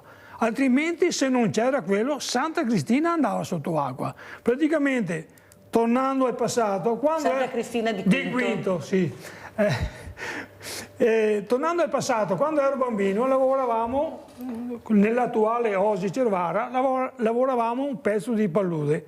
Là si facevano i mari, i cumuli di carici, e quando praticamente veniva il temporale si allagava tutto. Sti cumuli, sti mari si sollevavano, galleggiavano e andavano a tappare l'unico passaggio, perché tutto era circondato da rotte, l'unico passaggio che poteva uscire l'acqua, e l'acqua defluiva lentamente. Anche adesso, se vediamo l'Osi Cervara, sono 24 ettari, è una palude. Io stesso, quando ero presidente nel 98-99 del gruppo ecologico Tiveron, l'Osi Cervara, nel Piovega abbiamo lasciato una fascia praticamente di potamogeti, di erbe. L'abbiamo lasciata, poi ho detto tagliate, abbiamo segnato il livello, ho detto tagliate tutta, si è abbassata di 20 cm. Fermare l'acqua sì, va bene, ma se non si riesce. Io ho assistito per esempio anni fa a un progetto sul Piave, c'era un progetto su tutta l'asta del fiume. All'estero insegnano che l'acqua si fa defluire, tenerla, se riesci a tenerla, ma quando parte è la paura, penso, di quelli che praticamente sono a valle, insomma, ecco. E dopo paghiamo il conto, poi non parliamo del boschetto di acacie che c'era sulla collina, che per centinaia d'anni è rimasto là, poi sono arrivato qualcuno, ha detto ma questo non serve, e praticamente queste colline no. Cioè, all'estero, per esempio, la cannuccia palustri la mettono lungo i bordi dei fiumi, che praticamente crea una rosta, crea una struttura. C'è il Gronda, per esempio, il canale scomatore del Gronda, quello è stato fatto benissimo. C'è l'alveo del fiume di 5-6 metri e poi c'è una zona di esondazione praticamente di 5 metri parte per parte, e poi c'è la campagna che praticamente è molto più alta, insomma. Cioè, basterebbe guardare queste cose qua. Poi logicamente è una guerra anche di interessi, perché si continua a costruire anche lungo il Sile. Abbiamo Paola da Padova, poi continuiamo, vai Paola. Sì, ciao Mirella, ciao. Buongiorno ai tuoi ospiti e agli ascoltatori, e grazie per l'opportunità. Allora, grazie anche per stamattina, fantastici i tuoi ospiti, perché ci riportano nel mondo vero, cioè proprio le basi di come dovrebbe essere la vita. Difatti è come entrare in un mondo magico stamattina, che magia che potremmo costruire noi altri con questo amore verso innanzitutto Madre Terra, gli animali e gli esseri umani. E noi? Cioè, oppure esseri umani, Madre Terra, animali, che è la stessa cosa, perché il principio divino della vita va rispettato in ogni sua forma. Allora, spero tanto però che anche i tuoi ospiti siano contrari a quantomeno, se non a mangiare animali, ma quantomeno agli allevamenti intensivi, perché noi stiamo facendo scempio di tutto. Anche adesso le api, nuova minaccia di questo calabrone orientale che le sta distruggendo a tutta manetta. E io mi chiedo chi abbiamo al comando se veramente hanno, forse sono i veri disabili, che è una brutta parola, però la uso proprio volutamente perché vanno contro la vita in tutte le sue forme.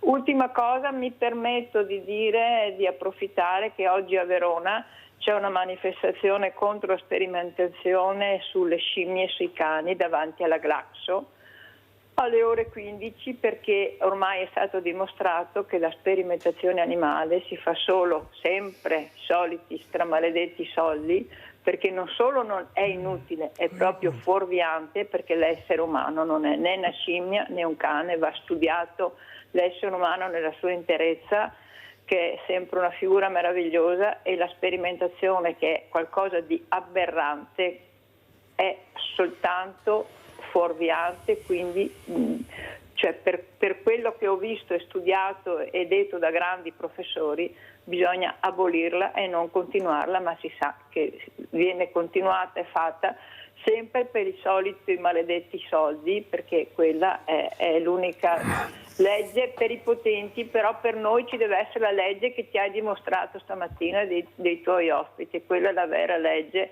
che ci renderebbe grandi tutti. Grazie infinite e buona giornata. Grazie a te cara Paola per quello che hai detto, sempre grazie. Io vorrei chiedere però anche a questo ospite, a Rodolfo Gagliazzo, che è un collaboratore dell'Associazione Monsignor da Togliana, che quando abbiamo sentito queste interviste a queste persone che hanno veramente perso tutto, una volta c'è il famoso detto che ha detto anche Frigo, sondare mengo. Vuol dire sondare mengo, è un dialetto, che questa parola che usavamo nel dialetto per dire non ho più niente, certo. Ecco, e non che sei più santo in paradiso. Tutto da capo. Ecco, ma secondo lei, Gagliazzo, con la buona volontà e una certa sensibilità, riusciremo a far capire una certa politica che abbiamo delle persone brave, competenti, come si diceva prima anche col dottor Frigo, che si possono migliorare anche certe cose senza danneggiare proprio l'ambiente,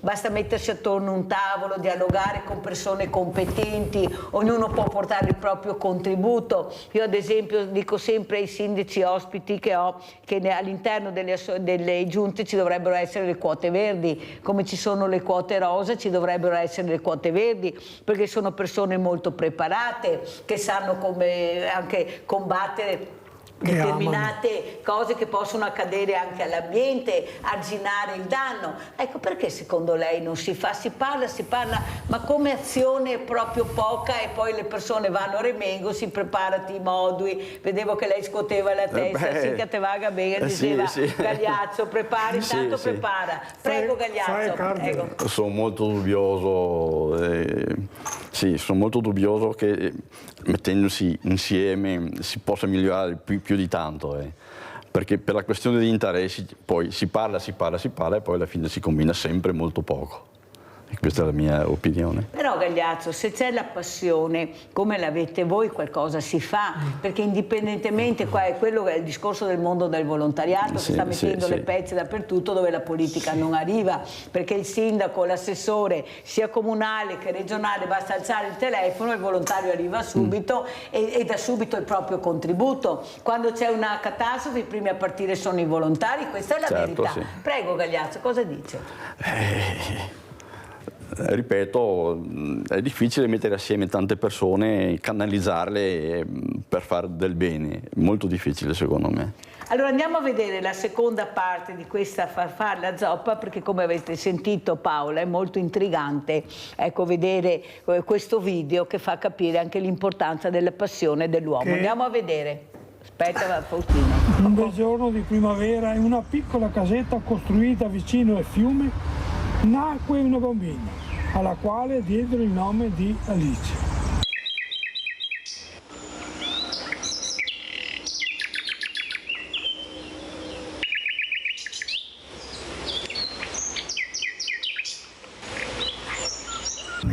Ormai siamo diventati amici, Lei ha capito che io gli voglio bene perché gli do da mangiare, però non sa volare, morirebbe certamente di fame. Guarda come succhia acqua, zucchero e fragole dell'orto.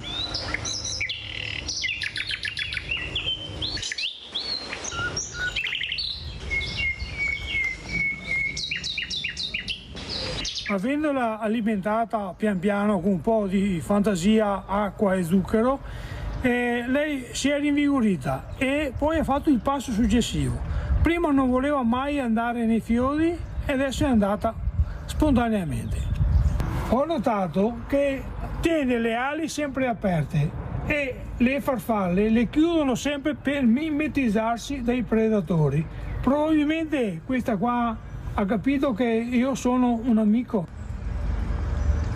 In questa storia da incompetente, appassionato e osservatore ci ho messo tutta la mia passione e penso di aver fatto del mio meglio, perché questa farfalla sarebbe morta, è già 10 giorni che vive, ogni giorno la alimento e poi vedremo il suo futuro. Adesso lascio la porta aperta che probabilmente qualcuno verrà a incontrarla, perché dicono che le farfalle si mettono in contatto anche a 2 km di distanza. Vi ho raccontato una storia vera, come dicevo, che è diventata una fiaba.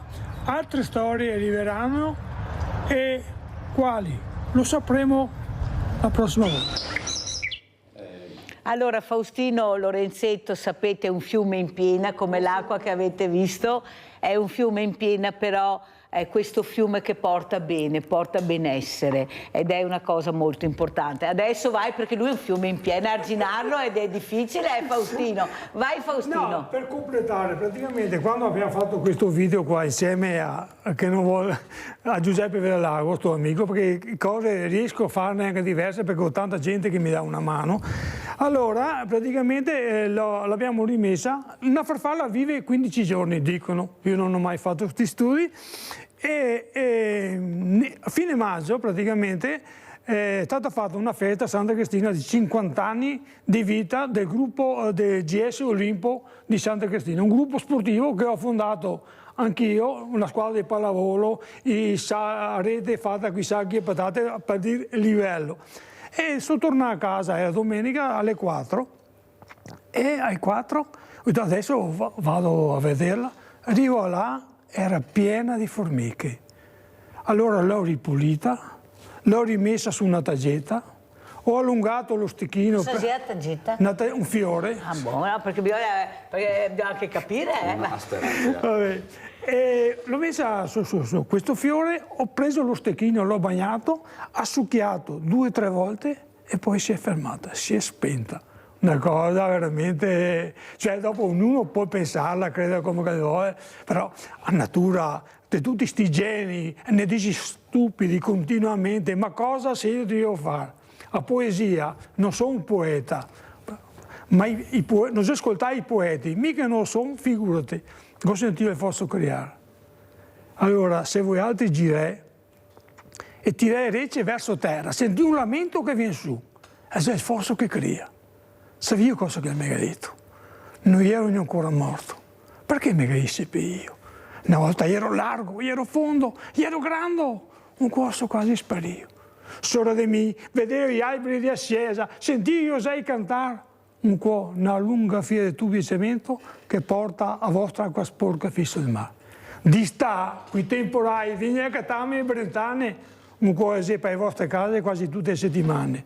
Adesso torneremo subito, feo adesso, che far così non si torna in Rio, far così è il vero progresso. Io ho fatto anche un film che è a Venezia. Vedo che Gagliazzo alza la mano per parlare, sì. Gagliazzo. No, mi vede memoriale che tu... No, nel senso che io non so raccontare le sue storie, io sono un documentarista, cioè mi piace fotografare, ma fotografare per conoscere, per approfondire, fotografare tutto quello che vedo. Tutto quello che vedo, quindi le sue farfalle, le ho fotografato, il macaone, l'ho fotografato 1 miliardo di volte, gli Piclides Spodalirius, che è quella che ha le code più lunghe, le conosco tutti quanti. È un'enciclopedia, sì. Non manca niente a Faustino Lorenzetto. Non credo che mi batta.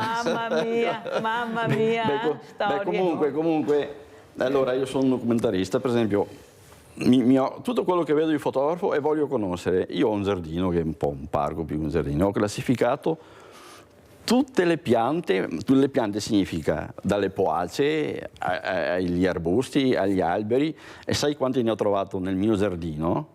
Perché io classifico e do la stessa importanza anche alle più insignificanti, 150 circa. Mamma mia. Che se uno cammina... Cosa sia sta roba? Gramigna, esatto. Erba. No, se te le guardi bene, poi questo succede nell'arco dell'anno, hai capito? Perché alcune nascono adesso, altre dopo e così via.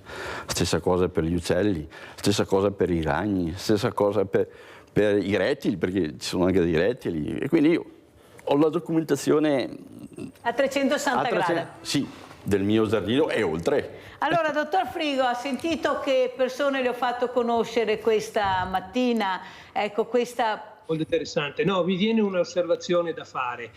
Dalle parole di Lorenzetto, ma anche dell'altro ospite, di tutti e due si nota un atteggiamento che è abbastanza originale, purtroppo è abbastanza originale, non abbastanza diffuso, cioè l'atteggiamento dell'uomo che è in sintonia con la natura che lo circonda. La nostra, e qui passiamo dalla poesia alla filosofia in qualche modo, no? La nostra filosofia di vita nel corso dei secoli è stato che l'uomo doveva intervenire sulla natura, domare la natura, stravolgerla spesso per fare le proprie cose, i propri interessi. E questa è una filosofia che ha portato al progresso, ha avuto i suoi effetti anche positivi, però adesso ne stiamo pagando le conseguenze, adesso ne vediamo i costi che sta avendo sull'ambiente e di conseguenza su noi stessi. Ecco, bisognerebbe che l'uomo si rendesse conto invece che non è una cosa diversa dalla natura, non è contro la natura, deve essere in sintonia con la natura, che l'uomo e la natura sono la stessa cosa, sono la stessa vita che si manifesta. Ecco, questo è un aspetto che bisognerebbe che tenessimo presente e che i vostri ospiti ci fanno toccare con mano, con grande poesia, con grande passione, quindi mi è piaciuto moltissimo sentire questo racconto. Dottor Frigo, non le sembra che forse abbiamo perso, ne sentiamo poco, due parole magiche, dolcezza e armonia, o armonia e dolcezza?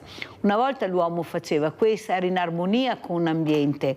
Avete visto Faustino con quanta dolcezza si è avvicinato a questa farfalla?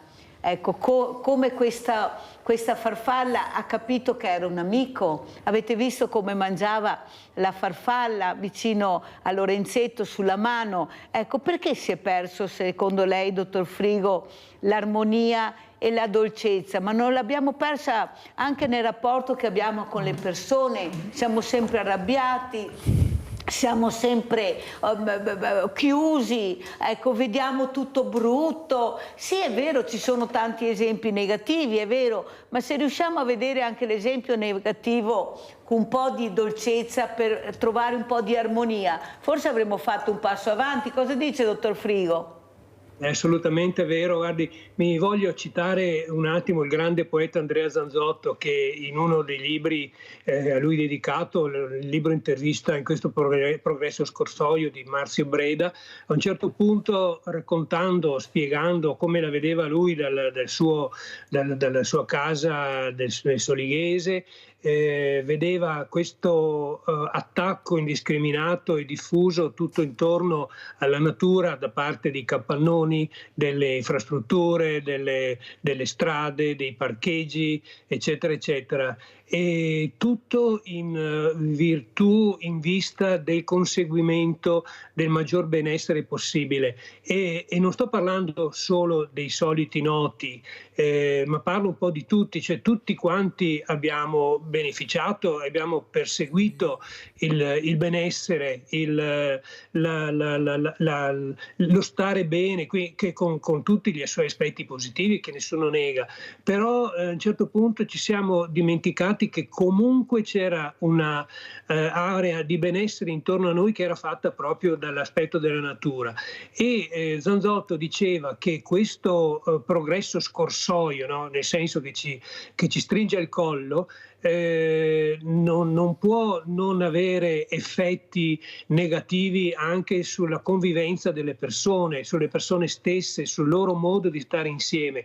Quindi abbiamo sacrificato al benessere, a questa ricchezza sempre più diffusa, a questi bisogni spesso superficiali, spesso indotti, non reali, non essenziali. Ecco, a questo abbiamo sacrificato il benessere che avevamo già intorno a noi, che era quello del fatto di sentirsi, di essere parte di una natura. Ecco, diciamo che se l'uomo, anche l'uomo contemporaneo, riuscisse a frenare un po', a considerare le cose davvero essenziali e lasciar perdere le cose che invece non lo sono, le cose superflue, staremo tutti meglio.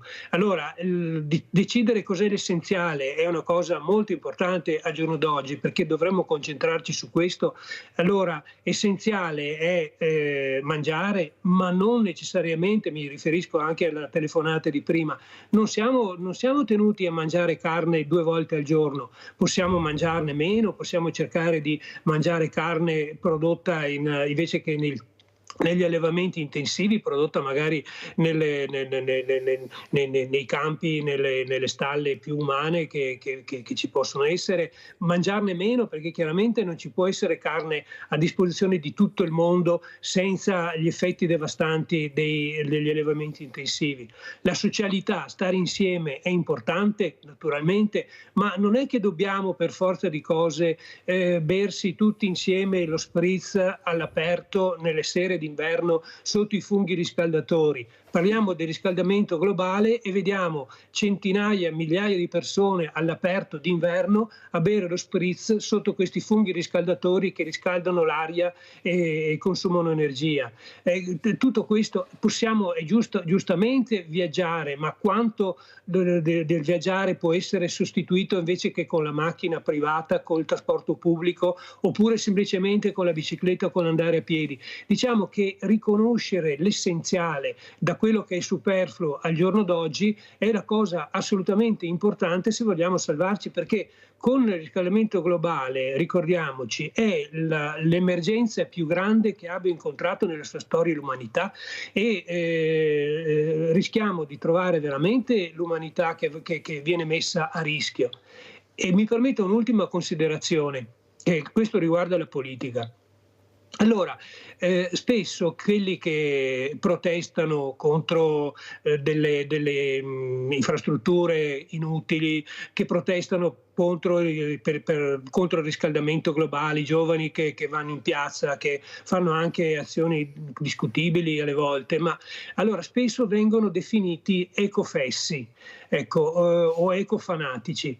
E allora io direi che invece dovremmo cominciare a ragionare, a vedere che cosa hanno da dire e renderci conto che questi sono ragazzi che vedono il loro futuro messo in crisi, messo in difficoltà proprio dalle nostre scelte, dalle scelte della politica, che però spesso riflettono anche scelte quotidiane dei cittadini. Ecco, c'è fretta, tutti gli studiosi dicono che bisogna fare in fretta per passare avviare questa transizione verde, passare da atteggiamenti non sostenibili ad atteggiamenti che siano comportamenti anche quotidiani e scelte politiche generali che siano più compatibili con la salvaguardia della natura e quindi con la difesa della vita dell'uomo sulla terra. Ecco, tutti quanti dicono che bisogna fare in fretta, bisogna muoverci perché il tempo stringe e ce n'è sempre di meno. Ecco, purtroppo da parte anche del nostro governo c'è sempre la tendenza a frenare la transizione, a dilazionarla, a ritardarla il più possibile, come se avessimo davanti delle centinaia di anni. Invece abbiamo davanti, lo dicono gli studiosi, pochi anni, poche decine di anni, forse addirittura meno. E sappiamo che il ghiacciaio della Marmolada 2 o 3 anni fa si diceva che sarebbe scomparso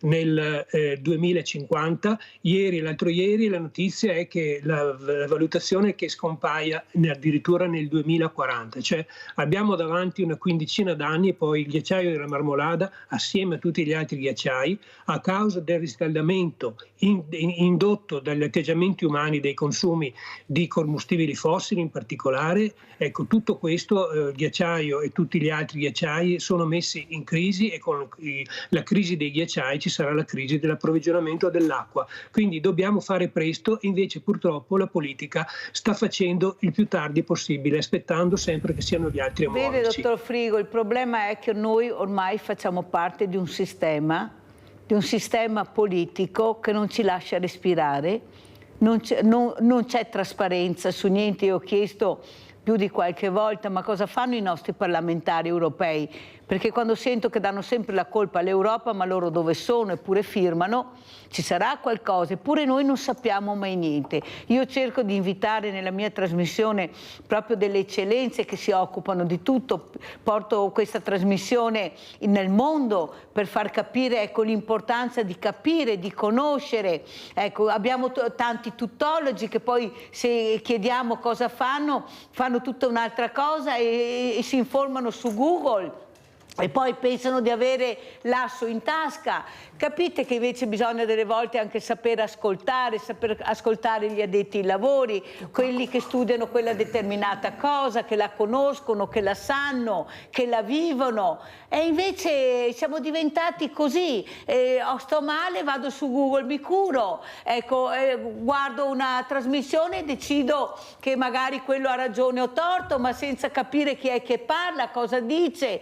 Veramente è così, è il sistema che è malato, dottor Frigo, e non so se riusciremo a cambiare questo sistema. Ecco, vedo che anche Gagliazzo è d'accordo. Prego, Gagliazzo. Sì, ho tutti i miei dubbi, nel senso che ritengo che la cosa sia un po' irreversibile ormai, perché tutti sanno tutto, e proprio perché tutti sanno tutto nessuno sa niente, e la natura sta sparendo. Allora dai, Faustino.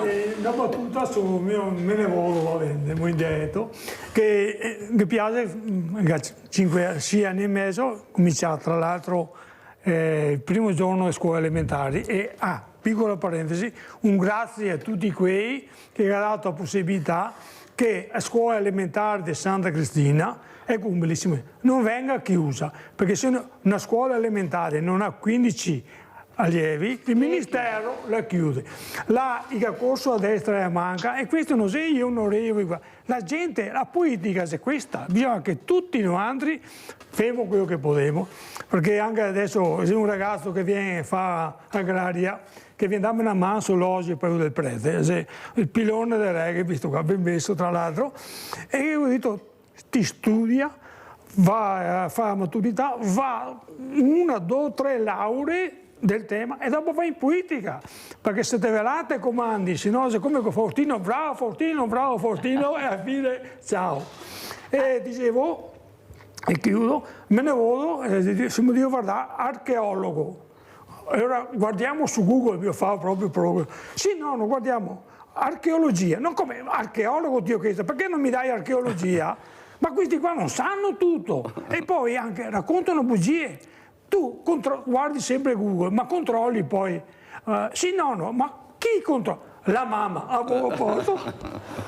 E allora, visto che ha portato un altro bel video che so che vi fa molto piacere vedere, e ho piacere anche che il dottor Frigo conosca queste realtà del territorio, perché c'è ancora la passione, quella ce l'abbiamo proprio, non c'è niente, basta vedere quanti numeri ha il mondo del volontariato. Allora andiamo a vedere questo video che ha portato, canzone Quei da Consiglio, andiamo a sentire.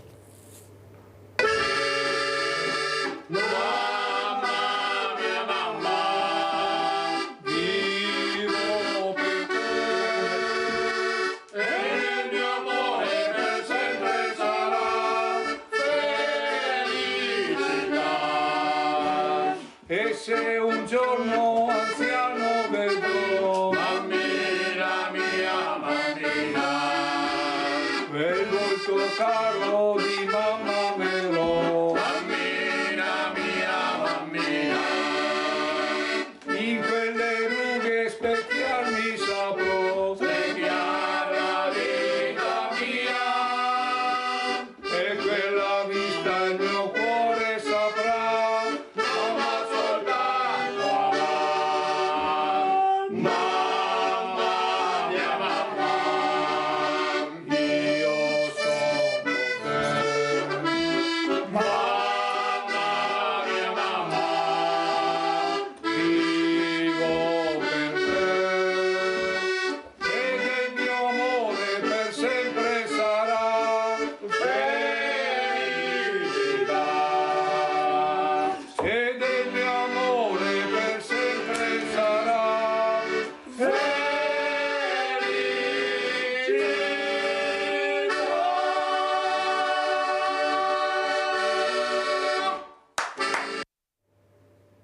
Allora, abbiamo sentito questa bella canzone, abbiamo visto questi personaggi meravigliosi che si divertono, ecco, anche in un mondo culturale, agricolo diverso, dove veramente c'è una passione per qualsiasi cosa. Io so che al nostro Gagliazzo è venuto qua anche per una cosa, per parlare delle libellule. Pensate, questa parola, solo libellula vuol dire dolcezza, bellezza, libellula. Ecco, cos'è la libellula? Ma i ragazzini conoscono le libellule? Le libellule sono insetti e quindi fanno parte di un grande filum, quello degli artropodi, che sono gli esseri più numerosi del mondo, perché sono una marea veramente di insetti. Le libellule sono si chiamano odonati, nel loro nome scientifico, perché? Perché hanno un apparato boccale, odonto, quando si parla di denti, un apparato boccale robusto, che sono in grado di mangiare degli insetti che catturano al volo. Quindi sono molto abili nel volo, alcuni, non tutti, eccetera. Vivono soprattutto negli stagni, nei fossi. Una volta si vedevano molto. Sì, ma si vedono anche adesso. Sì. Basta trovare il posto giusto. Ci dobbiamo conoscere anche questi posti. Sono facili da fotografare, sono molto cordiali, diciamo. Perché hanno l'abitudine, alcuni di questi, quando volano, che sono abilissimi, una cosa meravigliosa vederli a volare, tornano nello stesso posto, nella stessa cannuccia. Mi dispiace che non abbiamo le foto, abbiamo le foto e quindi diverse. Te che fai foto ti prepari su quella cannuccia, quando arriva, sono molto collaborativi. Ecco. Faustino? Tra l'altro sì, io appunto ho fatto storia, vabbè, un disguido, perché sul Capano dalla Pierina, dall'8 all'8. Allora, se voi altri facete questo percorso dall'8 all'8, andate in Cesa e là trovate a guida un bigliettino praticamente pieghevole che vi spiega tutto il percorso. A Santa Cristina di Quinto.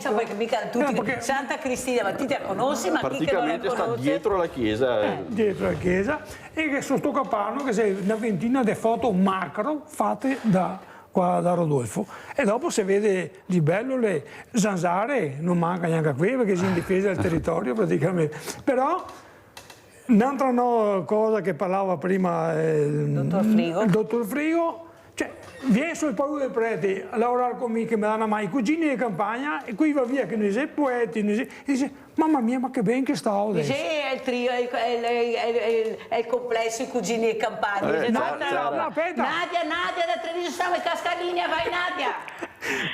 Ciao Mirella. Ciao. E buongiorno ai tuoi ospiti. Mi permetto di farti aspettare perché so che tu sai come funziona la trasmissione, poi con questi personaggi che ho stamattina. Vai Nadia. Volevo chiedergli al signor Faustino, sì, come mai c'è la civetta che canta di giorno? L'ho sentita diverse volte, anche quando faceva caldo. Poi, io qua a casa ho degli scoiattoli, e adesso ci sono i piccoli, perché ho visto che sono più piccoli e sono nati qua, e lepri, fagiani, e quest'anno le anatre si sono fatte vedere in primavera e dopo non le ho più viste. Volevo chiedere come mai questo cambiamento. Nadia, che spiega dove abiti, Nadia. Spiega dove abiti perché se no non riescono a collegare. Sul Parco del Sile, verso Silea, tra Silea e Treviso. Grazie Nadia, sentiamo la Grazie, buona giornata. Grazie cara. Più o meno dove? Il Parco del Sile è vicino alla centrale di Silea. Centrale di Silea, in fondo, sì. Per la civetta, Rodolfo? Beh, per la civetta che canti di giorno non è una novità, perché si chiamano anche tra così la radio lo vede bene. Anche tra di loro, esatto. Quindi è l'unico. Non canta solo di notte la civetta? Generalmente sì, ma lo fanno anche di giorno. Sì, ne ho anch'io per casa e lo le fanno anche di giorno. Che di solito erano di casa dalla Nadia, sparite tutte? Perché qualche non si portare diremo che l'anatra è una cosa, parliamo di carne adesso. Un ricordo da fidanzato che avevo, venivo ad Osson dagli zii. Ogni domenica, ma poi la sera, praticamente facevano una cena che era anatra al forno, pan, biscotto e vin bianco, una cosa sempre qui. Comunque le anatre sono molto diffuse, io che vado in giro per la laguna, di qua, di là, sì, è vero. Ce ne sono dappertutto. È una cosa, se lasciamo tranquilla la natura, abbiamo visto col Covid, con lo lockdown, come la natura si appropria di tutto e di più senza chiedere niente. Abbiamo visto le acque di Venezia limpide, c'è una roba incredibile, mai vista in poco tempo cosa riesce a fare. Allora, dottor Frigo, come ci saluta e che messaggio vuole dare? Cioè, ma è possibile, adesso glielo chiedo come giornalista, dottor Frigo, ma sentir parlare ancora di questo gossip, non faccio nomi perché veramente è una cosa incredibile che non ne frega, c'è da giorni che non ne frega niente a nessuno, ma è mai possibile quei problemi che abbiamo? Prego, dottor Frigo. Ma non ho molto da dire, se non che purtroppo la politica, in particolare la politica italiana forse più che altrove, però è un po' un malvezzo diffuso, si preferisce quelle che chiamano le armi di distrazione di massa, cioè occuparsi di cose frivole invece di occuparsi di cose importanti. Mi piacerebbe avere dei politici che invece di occuparsi del consenso che hanno oggi, domani, dei sondaggi così, cominciassero a guardare un po' più avanti, cominciassero a dirci come la vedono loro il mondo, come vedono i grandi problemi del mondo. Non lo sappiamo, non sappiamo cosa ne pensano dell'immigrazione, cosa ne pensano del riscaldamento climatico, cosa ne pensano dei conflitti mondiali, eccetera. No, li vediamo solo concentrati sul consenso immediato. E questo purtroppo non fa il bene di tutti noi e noi dovremmo imparare a distinguere fra quelli che appunto sono legati proprio all'immediatezza solo per prendere voti, oppure quelli che invece riescono davvero a guardare avanti. Si dice che il politico pensa alle elezioni e invece i governanti pensano alle elezioni, i veri politici sono quelli che guardano al futuro. Ecco, vorrei sentire parlare di futuro da parte dei nostri governanti. Grazie veramente dottor Sergio Frigo di essere stato con noi. Ecco, questo giornalista che ho avuto la fortuna di conoscere, molto attento a quelle che sono le problematiche specialmente dell'ambiente, e mi ha fatto piacere che lei abbia nominato i giovani, dottor Frigo, perché io li difendo tutte le mattine, anzi dico che sono quelli che ci mettono la faccia, che rischiano anche per noi per cercare di migliorare la nostra qualità della vita, e qualcuno ancora ha il coraggio di criticarli dopo che sono loro che veramente scendono nelle piazze, ecco, cercano di fare anche dei gesti estremi per capire il loro grido di aiuto, che poi non fanno male, e non guardiamo veramente quello che fa veramente male al pianeta, fatto da altre persone, sicuramente non da loro. Grazie dottor Frigo di essere stato con noi. A voi. Lorenzetto, come ci saluti? Allora, torneremo, se è d'accordo, con una mostra solo sugli odonati e anticipo in esclusiva per la Sveglia Veneti che sto facendo una compagnia teatrale familiare, mia moglie e Enrico, per la farfalla Zob. Ho già fatto il teatrino di cartone perché è una roba e ci stiamo divertendo. Mia moglie faceva tecnico luci con la pila sugli occhi, non ci vedo, Enrico, insomma, ci divertiamo. Grazie ecco, che mi ha invitato a questa proprio cascata enorme di allegria, di gioia, di sole, di verde, di ambiente. Sentiamo come ci saluta Gagliazzo, come ci saluta? Tornerò, speriamo di avere i video e le foto. No, grazie. Io ho un indirizzo un po' diverso dal suo, cioè io sono un classificatore. Ecco, allora, un classificatore. Ecco, vedremo le foto anche di Rodolfo Gagliazzo. Grazie, pubblicità.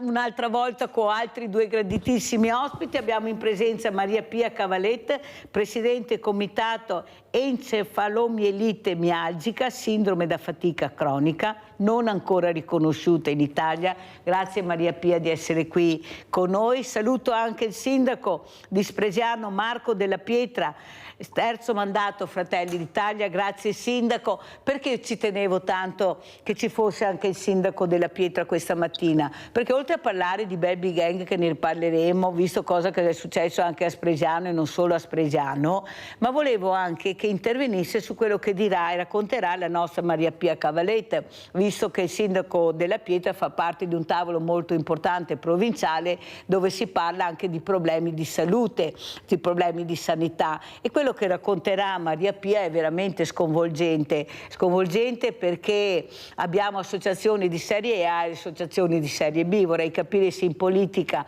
contano di più i numeri o la competenza, perché se parliamo solo di numeri allora è meglio neanche che iniziamo il discorso. Se invece parliamo dei numeri della competenza o della competenza con determinati numeri, forse è meglio. Allora io inizierei proprio da te, Maria Pia Cavaletta, è una donna che cerca di dare il proprio contributo, fa parte delle associazioni Abbracciano le associazioni. Finalmente siamo riusciti a formare questo grande gruppo di associazioni per cercare di migliorare la qualità della vita delle persone. Questo è il nostro scopo. Prego Maria Pia. Innanzitutto grazie per l'invito, sono presidente del comitato MECFS, encefalomielite mialgica, sindrome da fatica cronica, che sappiamo che è una malattia non riconosciuta ancora in Italia, malgrado l'Organizzazione Mondiale della Sanità l'ha riconosciuta dal 1969.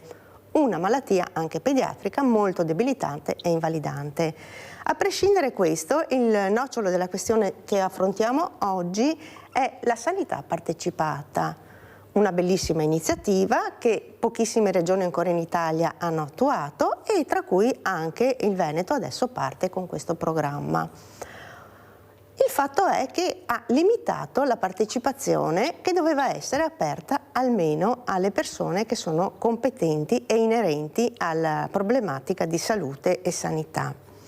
Hanno limitato perché? Perché danno un limite di associati 10 minimo, quindi bisogna avere 10 soci. Io l'altro giorno ero al TEMS presso il centro studi Lorenzo di Treviso e ho affrontato con i Chiarico e i dirigenti della Regione Veneto questa quisquiglia che non è per niente piacevole. Limitare ai 10 soci. 10 soci, se uno vuole, può in 448 tirarli su e si elude un attimo la regola e ci si avvicina a quello che vuole la Regione Veneto. Però non è così che funziona, perché certe e determinate associazioni che sono molto importanti non hanno necessità di avere tanti soci, hanno tante persone che seguono. E oltre che associazioni, noi ad esempio siamo comitato e va contro la filosofia del comitato essere anche un'altra associazione, un altro frammento di realtà per la patologia.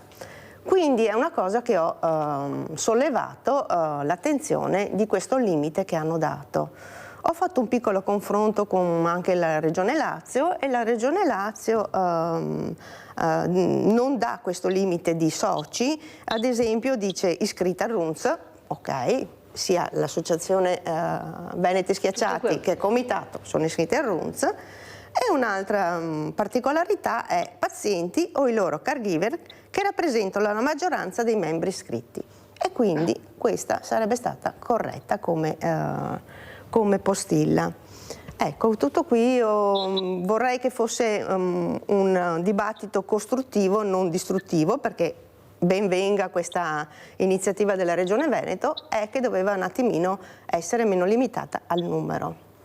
Allora, grazie Maria Pia, molto chiara quello che hai detto Maria Pia, e sei sempre così anche molto trasparente su quello che veramente stai cercando di far capire, che sarebbe ora che invece di guardare i numeri guardassero le competenze e le professionalità delle persone. Allora, Sindaco Della Pietra, io so che lei fa parte di tavoli molto importanti anche provinciali, ecco, vi parlate tra di voi, e la mia domanda è questa: ma perché si continua a guardare i numeri, non guardare le persone, quello quelle che veramente nel territorio stanno cercando di dare il massimo per aiutare anche le persone, veramente le fragilità a 360 gradi, perché io devo essere per forza politicamente appoggiato, se no non vado da nessuna parte, e se sono politicamente appoggiato riesco a fare di tutto e di più, perché è la verità, ma posso essere il più bravo, il più bello del mondo, ma se non fai parte dei cerchi magici non vai da nessuna parte. Sa che quello che dico è vero e so che anche lei sta cercando di cambiare questo sistema. Prego, Sindaco. Beh, io potrei dirti perché quando c'è il figlio dell'allenatore che gioca a calcio a fare il provino e gli altri no. Purtroppo questo è un atteggiamento squisitamente italiano che deve essere sradicato. Ora io non credo che a livello regionale e a livello della nostra politica sia tutto così negativo. Ecco. C'è chi sta cercando di cambiare le cose, il fatto è che non è semplice, ma non è semplice per il semplice fatto che, scusate il gioco di parole, molto spesso il tutto non è demandato alla politica ma a dei funzionari che ragionano per compartimenti stagni. Il discorso del numero sicuramente è in questo caso limitante ed è evidente, e quindi io credo che la Regione intelligentemente discuterà sulla cosa, e se in Lazio effettivamente c'è una best practice in questo senso, quindi c'è un qualcosa di migliorativo in questo senso, perché non attingere a quanto ha scritto la Regione Lazio. Quindi credo che sicuramente ci sarà. Quello che voglio dire io è che molto spesso le situazioni sono diverse, e accade che, lasciando perdere il discorso l'amico dell'amico dell'amico, sto parlando d'altro adesso, talvolta servono delle discriminanti per cercare anche magari di come dire, tenere fuori qualche furbo, perché noi la vediamo sempre dal lato di chi opera bene e di chi si comporta bene, e questo è evidente e sono la stragrande maggioranza, però talvolta per riuscire a tenere fuori chi invece si comporta male o fa il furbo e quindi non ha nemmeno le competenze ma millanta di avere le competenze, si creano dei paletti che talvolta sono iniqui rispetto a chi invece si comporta bene. Allora, un altro tema molto caro in questi giorni, e so che lei ne vuole parlare, è il problema delle baby gang, questi ragazzini, questi ragazzi, queste persone che delinquono, si sentono potenti, forti, tanto qual è il problema? Non mi fanno niente, la privacy, la burocrazia, molte cose che impediscono ai sindaci di portare la sicurezza nei propri territori, ma chi se ne frega, viene arrestato, dopo 2 ore è già fuori e fa le stesse cose di prima. Non sembra che siano temi ormai che qualcuno deve dare risposta? Non è possibile che ormai questo anziano abbia paura di uscire di casa perché trova di tutto e di più, perché è passato questo messaggio, la paura, e la paura fa molto male. Ecco, io sono dell'idea che non è così. Ecco, è vero che bisogna stare attenti e bisogna avere le antenne sempre alte, però bisogna anche capire che viviamo anche in un territorio che tutto sommato si può stare anche bene. Il problema è che devi stare attento, quello sì, e anche voi ce la state mettendo tutta, però non mi sembra che qualcuno ascolti molto bene per darvi le risorse per affrontare anche questo disagio, che è un disagio che sta diventando sempre più grande. E quello che mi rammarica è che pochi numeri di ragazzini e ragazzine tengono in pugno forze dell'ordine, sindaci, diversamente giovani, ma stiamo scherzando? Eppure siamo con le spalle al muro, come fai a difenderti? Non è possibile continuare così nel silenzio totale. Questi sono i temi da affrontare di sicurezza. Come fare per affrontarli? Prego, Sindaco. Allora, quante trasmissioni abbiamo a disposizione per... iniziamo da oggi, poi proseguiremo, tanto la cosa sarà molto lunga, Sindaco. No, scusate, sdrammatizzo, non perché non sia importante quanto stiamo dicendo, ma davvero sembra di ripetere sempre le stesse cose. Io l'ultima volta, dopo l'ultimo accaduto a Spresiano, ho chiamato baby deficiente quello che ha fatto, perché vedete, sì le istituzioni, sì i fondi, e quindi avere a disposizione chiaramente anche a livello economico, no, cospicuo numero di denari per cercare di fare qualcosa. Però vedete, bisogna anche pensare che questi ragazzi sono convinti di essere impuniti.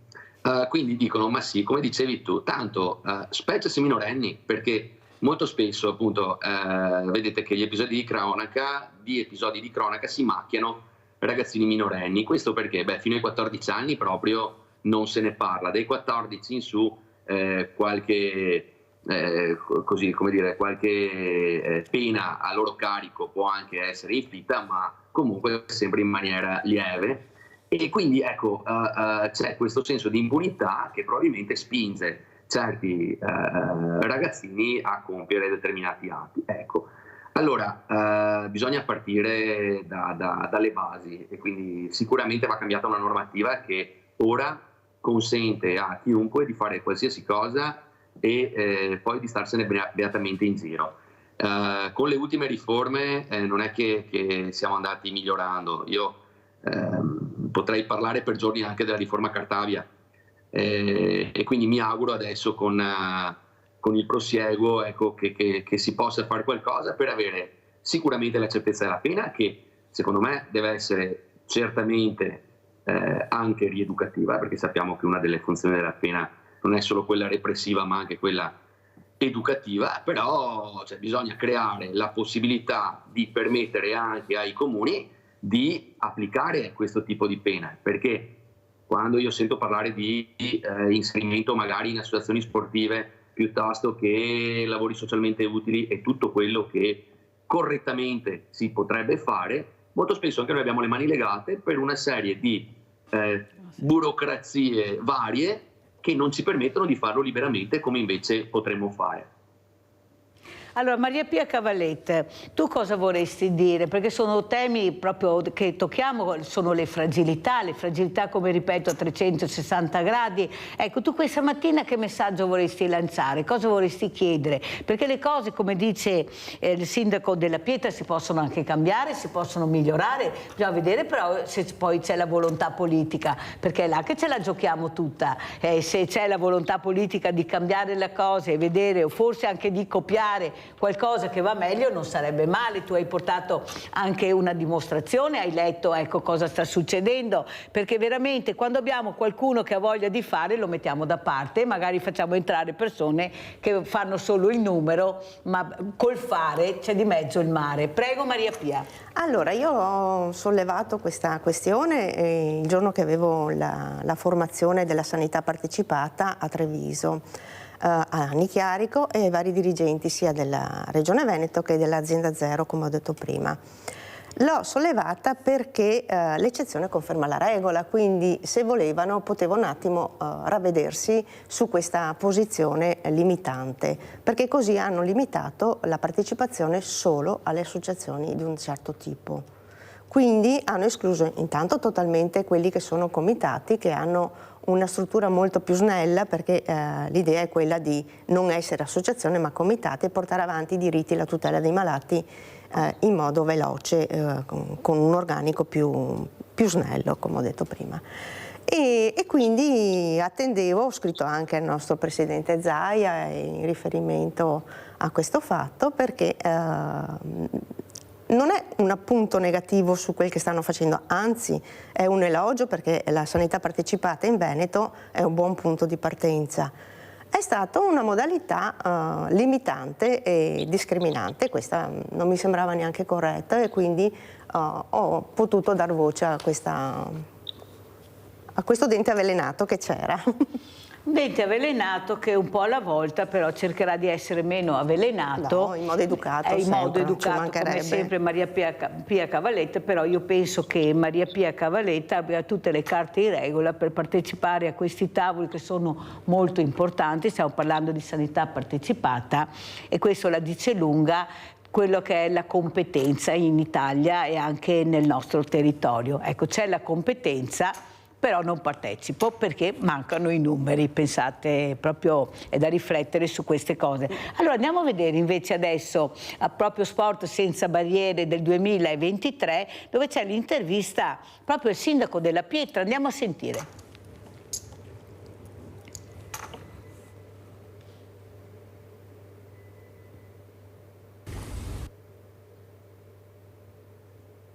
Allora siamo qua all'ippodromo Sant'Artemio di Treviso per Sport Senza Barriere, devo dire una manifestazione incredibile, importantissima. Io mi auguro che questa mi pare sia la seconda edizione, mi auguro che ce ne siano ancora tante, perché parlare di inclusione e fare l'inclusione non è scontato ed è meraviglioso, per cui io mi auguro davvero che il prossimo anno ci si riveda ancora qui, ancora più numerosi e sempre con questo spirito.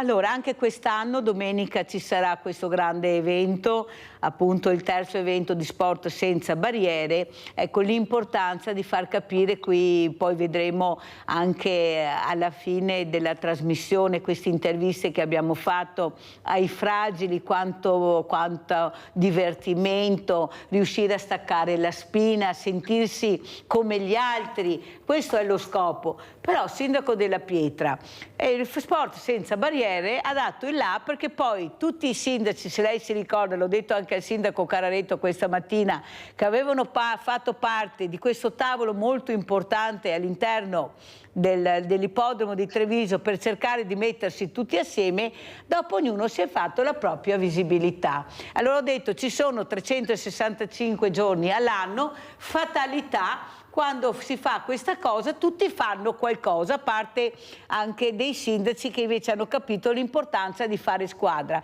Come commenta il sindaco Della Pietra? Allora, noi a Spresiano non facciamo niente, quindi sì, abbiamo colto, no? Però è vero anche che ci sono come dire, degli appuntamenti fissi che diventa difficile poi gestire, no? Diversamente.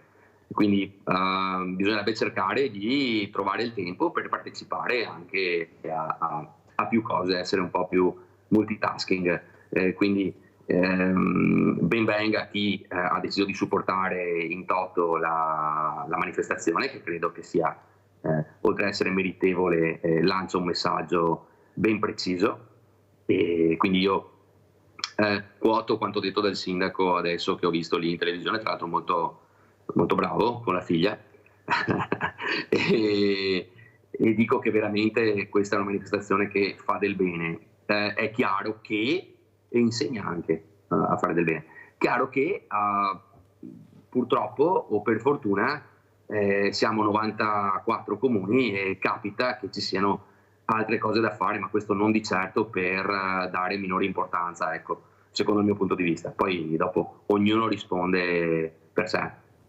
Infatti lei l'aveva capito subito, perché è scaltro come persona, capisce qual è l'obiettivo. L'obiettivo era quello di fare squadra, per far capire che abbiamo bisogno di volontari giovani, per far capire che dobbiamo conoscerci anche tra di noi, perché chi se ne frega che siamo 7.500 associazioni di volontariato se tutti facciamo tutto, dico, ogni mattina. E poi troviamo l'anziano morto in casa, la signora tutte le mattine che chiama Sveglia Veneti perché non sa a chi rivolgersi per fare la spesa, per essere portata, perché non ha il numero delle associazioni che possono aiutarla. E allora chi se ne frega se siamo in tanti, che poi è come avere un pugno di mosche. Quello che io volevo fare e che riuscirò a fare sicuramente, un po' alla volta ma ci riuscirò, è quello di unire le associazioni. Conoscerci tra di noi, chi fa cosa, chi sei, come puoi supportare, chi puoi aiutare, perché ripeto, se abbiamo l'associazione che ha i pulmini e io non la conosco perché nessuno mi dice niente e questa persona non riesce a chiamarla per essere portata dal medico, sto parlando di diversamente giovani o anche di diversamente agili, è come non andarsi da nessuna parte. Allora sa cosa ho fatto, sindaco Della Pietra? Avevo presidente degli ordini dei medici di base l'altro giorno, anzi ne ho avuto due, il dottor Gorino e il dottor Fagian, e abbiamo deciso di scrivere una lettera in regione per dare la possibilità a questi medici di famiglia di avere le associazioni del territorio una lista, in maniera che loro, in base alla paziente che hanno, danno il numero per essere aiutate. Il dottor Gorini ha detto: ma vi rendete conto che è stato dimesso un paziente dall'ospedale, mi ha chiamato ed era solo in casa, nessuno aveva bisogno di aiuto per fare la spesa, per mangiare le pastiglie, Ho chiamato l'ospedale e volevo riportarglielo, poi non sapevo a chi dare. Capisce il sindaco che stiamo cercando tutti assieme di capire che forse dobbiamo muoverci in maniera diversa, ma non sarà mica difficile fare un elenco delle associazioni di volontariato. Allora io mi domando, questa parola volontari insieme cosa serve? Che se poi mi arriva la locandina della mammografia, ma chi se ne frega anche, sono altri che fanno queste cose, o sicurezza, cioè volontari insieme sarebbe la parola per unire il mondo del volontariato e farlo conoscere. Prego sindaco.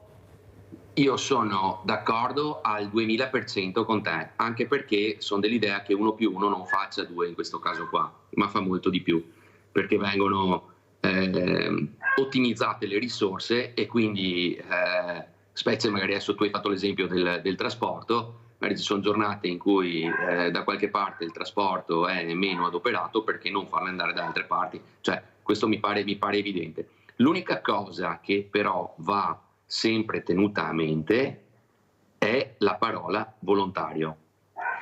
Perché? Perché poi molto spesso l'utenza confonde il volontario con chi invece fa di mestiere un certo tipo di servizio. E allora lì è importante far capire che chi fa una determinata cosa non lo fa a scopo di lucro, giustamente come è il senso, no, di queste associazioni, ma lo fa per dare un servizio. Quindi bisogna cercare anche dall'altra parte. Mi rendo conto che quello che sto dicendo magari può sembrare duro, ma non lo è, credetemi. È proprio per evitare magari degli scontri e delle incomprensioni.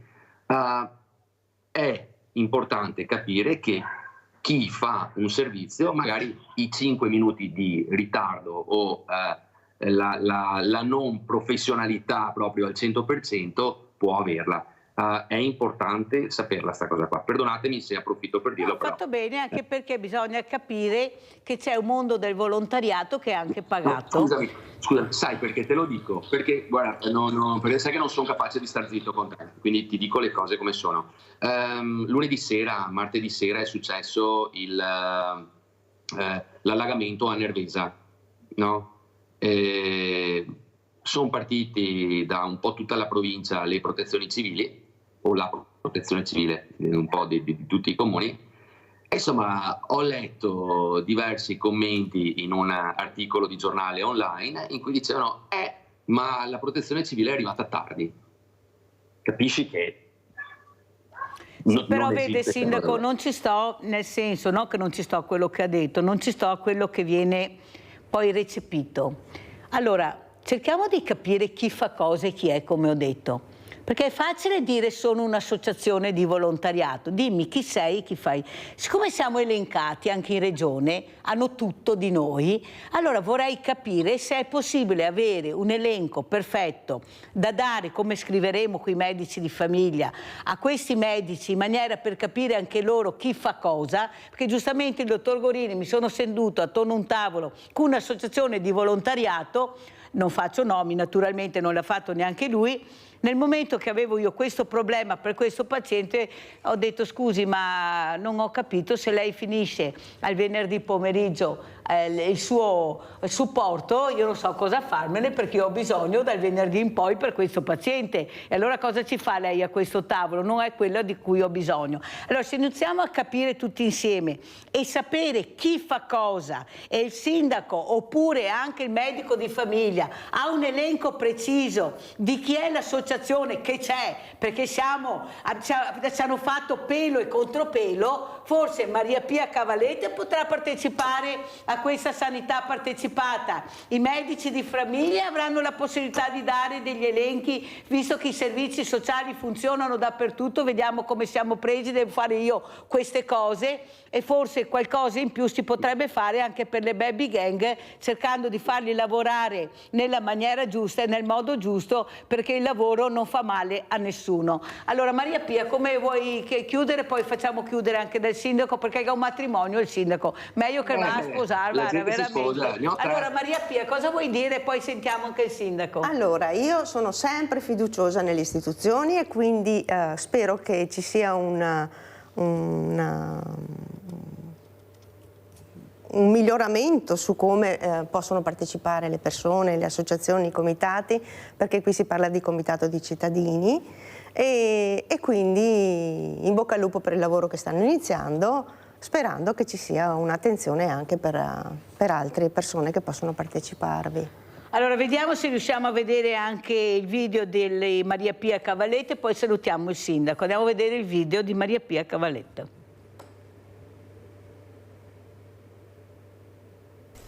Comitato MECFS, ente del terzo settore, un comitato di cittadini per il riconoscimento di legge anche in Italia dell'encefalomielite mialgica, sindrome da fatica cronica, una malattia riconosciuta dall'Organizzazione Mondiale della Sanità già dal 1969.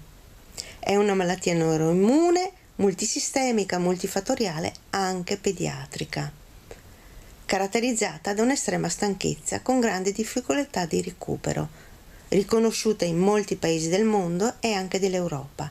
In Italia ancora non è riconosciuta. I malati attendono tutela e diritti alla salute, allo studio, al lavoro, nel rispetto dei loro sintomi di difficile gestione. Legge subito per il riconoscimento anche in Italia. I malati dimenticati da troppi anni hanno necessità di tutela. La malattia che ti costringe a abbandonare la scuola, il lavoro, i propri progetti di vita. Causa i sintomi che sono molto invalidanti. Estrema stanchezza, mal di gola, linfonodi ingrossati, febbricola, dolore muscolare, dolore articolare, sonno non ristoratore, cefalea, inversione ciclo circandiano sonno-veglia. Malessere post-sforzo, fisico-cognitivo PEM, problemi di memoria concentrazione, tachicardia posturale ortostatica POTS e molti altri. Il comitato MECFS promuove il riconoscimento presso le istituzioni nella speranza che i malati possano finalmente curarsi. È il momento di dare la giusta dignità ai malati e ai loro caregiver, perché hanno bisogno della sanità pubblica dello Stato al loro fianco. Il 12 maggio è la giornata mondiale della MECFS. I malati attendono risposte dal Ministero della Salute. Sindaco Della Pietra, come ci saluta e come commenta? Allora io intanto faccio i complimenti alla Presidente perché la invidio anche un po'. Riesce a dire le cose senza, come dire, senza farle pesare. Questa cosa qua è una grande dote, mi piacerebbe tanto averla, no? Io no, invece, preferisco far pesare. No. Sì, io no, sì. Siamo diversi, no? Si vede che è, come dire, che è passionale in quello che dice, ma mi piace perché ha un'educazione nel dirlo che mi piacerebbe avere. Io invece sono un po' più grezzo da questo punto di vista qua e talvolta magari fai la figura di quello che è aggressivo, no? Quindi davvero complimenti per quello che sta facendo, ma anche per come lo fa. Io chiudo dicendo che sono perfettamente d'accordo e mi auguro che ci sia uno snellimento e che ci sia, anche perché se si parla di compartecipazione e poi non si fa partecipare, no? Si dice partecipata, ma poi partecipata non lo è, capite che è un controsenso, quindi cambiamoli nome se no, no? Partecipata da chi che vogliamo, no? O solo da alcuni, no? Quindi è sbagliato il nome.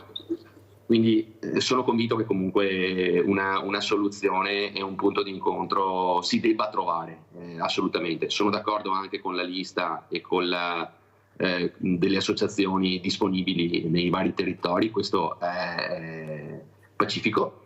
E quindi mi auguro che anche lì si riesca a trovare un modo omogeneo, ecco, anche tra comune e comune, perché molto spesso magari l'ente sovraordinato ha tutto e noi tra comuni limitrofi invece non sappiamo neanche i servizi che diamo, quindi che sia di buon auspicio anche per i rapporti tra comuni.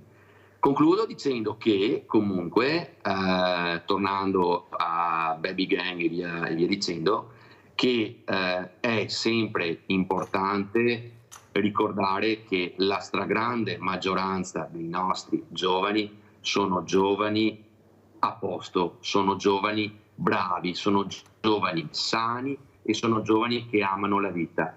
Purtroppo per una minima parte di loro, e vi dirò, dei quali i genitori, dimmi quello che volete, ma hanno la loro colpa, perché dopo si sta presto sempre ad accusare istituzioni, mondo, la società, ma la società è fatta anche dai loro genitori in primis, che magari dovrebbero accorgersi che qualcosa non va, perdonatemi, ma mi sento di dirlo, e quindi cominciamo anche tutti noi a vedere anche il bello di quello che c'è e non sempre il marcio.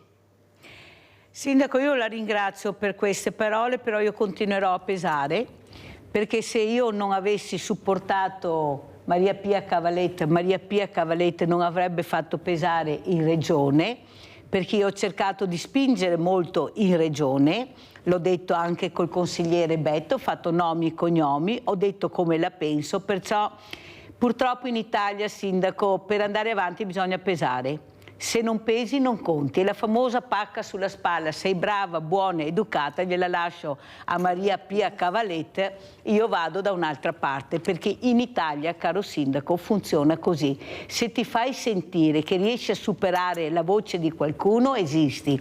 Se sei brava, buona, educata, come è successo a Maria Pia Cavalette, con tutte le sue carte Maria Pia sarebbe ancora ferma là e bloccata. Grazie Sindaco, grazie.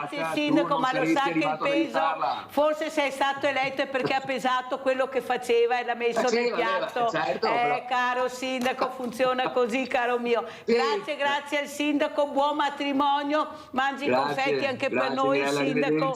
Grazie veramente. Allora Maria Pia, io ti devo ringraziare soprattutto per portare avanti questo importante impegno. Speriamo che la sanità partecipata riesca a essere proprio partecipata, è una cosa importante, sennò è inutile chiamare questi nomi se poi non si fanno, non si mettono in pratica, perché la competenza c'è un po' tutto. Io penso che veramente tutti quanti dovremmo fare un passo in avanti e cercare di far capire anche a questi burocrati, perché questo è il problema, dirigenti e burocrati, che forse delle volte dovrebbero, prima di legiferare o di fare qualche emendamento, di guardare bene cosa c'è scritto e chi deve partecipare, perché sennò avremo sempre i soliti nomi, dei soliti noti che partecipano. Quanti tavoli abbiamo sentito? Voi avete mai sentito qualcosa che hanno deciso di fare tutti questi tavoli? Loro se la fanno e se la godono. Noi che dobbiamo capire, finalmente si sono riuniti, cosa hanno deciso di fare, alla fine non sappiamo mai niente. E come le commissioni, quante commissioni abbiamo sentito? Commissione sulla giustizia, diritti del cittadino, ma siamo sempre fuori tempo purtroppo, perché la trasparenza non regna sovrana in questo paese. Come ci saluti Maria Pia? Beh, nella speranza che ci sia una revisione di questa normativa della sanità partecipata, sicuramente. Saluto tutti i telespettatori, ringrazio sempre te per la gentile occasione di poter parlare di tutte le problematiche dei nostri malati. E continuiamo con le associazioni, Abbracciano le associazioni, che è un'iniziativa stupenda per capire tutte le realtà che abbiamo nel territorio. Allora guardiamo la locandina di domani, che ci sarà questo evento importante dove ci saranno appunto le associazioni, Abbracciano le associazioni, proprio perché si parlerà di inclusività, si parlerà di sociale, di benessere della persona, anche con lo sport, in un importante Gran Premio. Andiamo a vedere anche queste interviste per far capire quanto importante è sport senza barriere. Andiamo a sentire. Grazie Maria Pia e niente, sentiamo e poi ci salutiamo.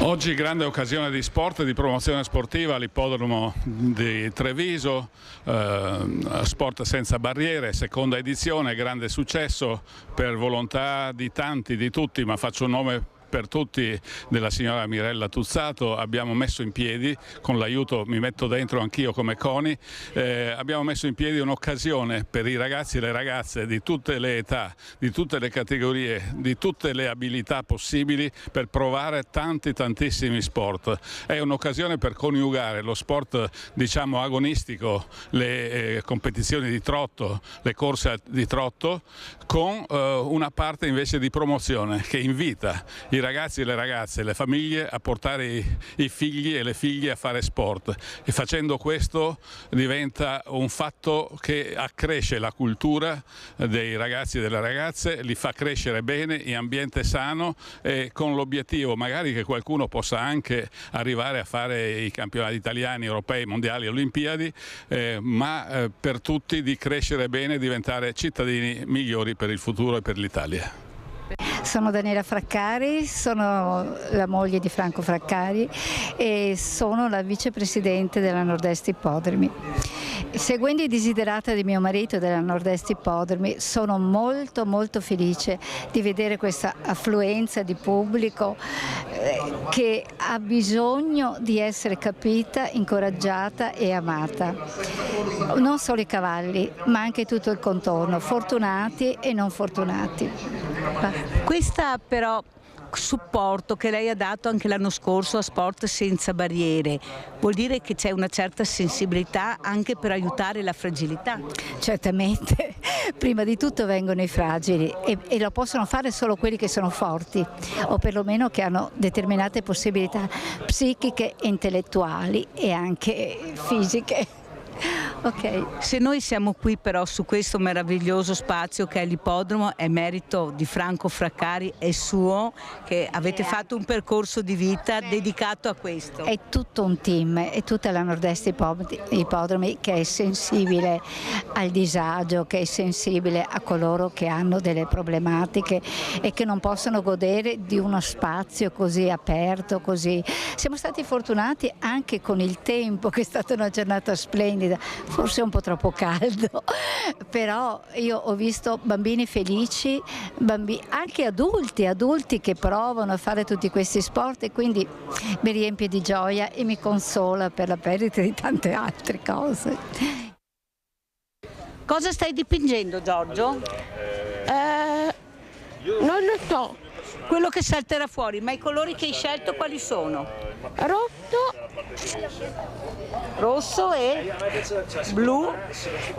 No, rosso, giallo e argento. Rosso, giallo e argento. Come mai hai scelto questi tre colori? Perché voglio fare un arco, no, un tramonto. Ah, vuole fare un tramonto. E allora l'argento è giusto per il tramonto secondo te, Giorgio? Sì, perché crea quella atmosfera di tramontare. Complimenti, allora, complimenti. Sentiamo anche questo ragazzo. Come ti chiami? Nicola.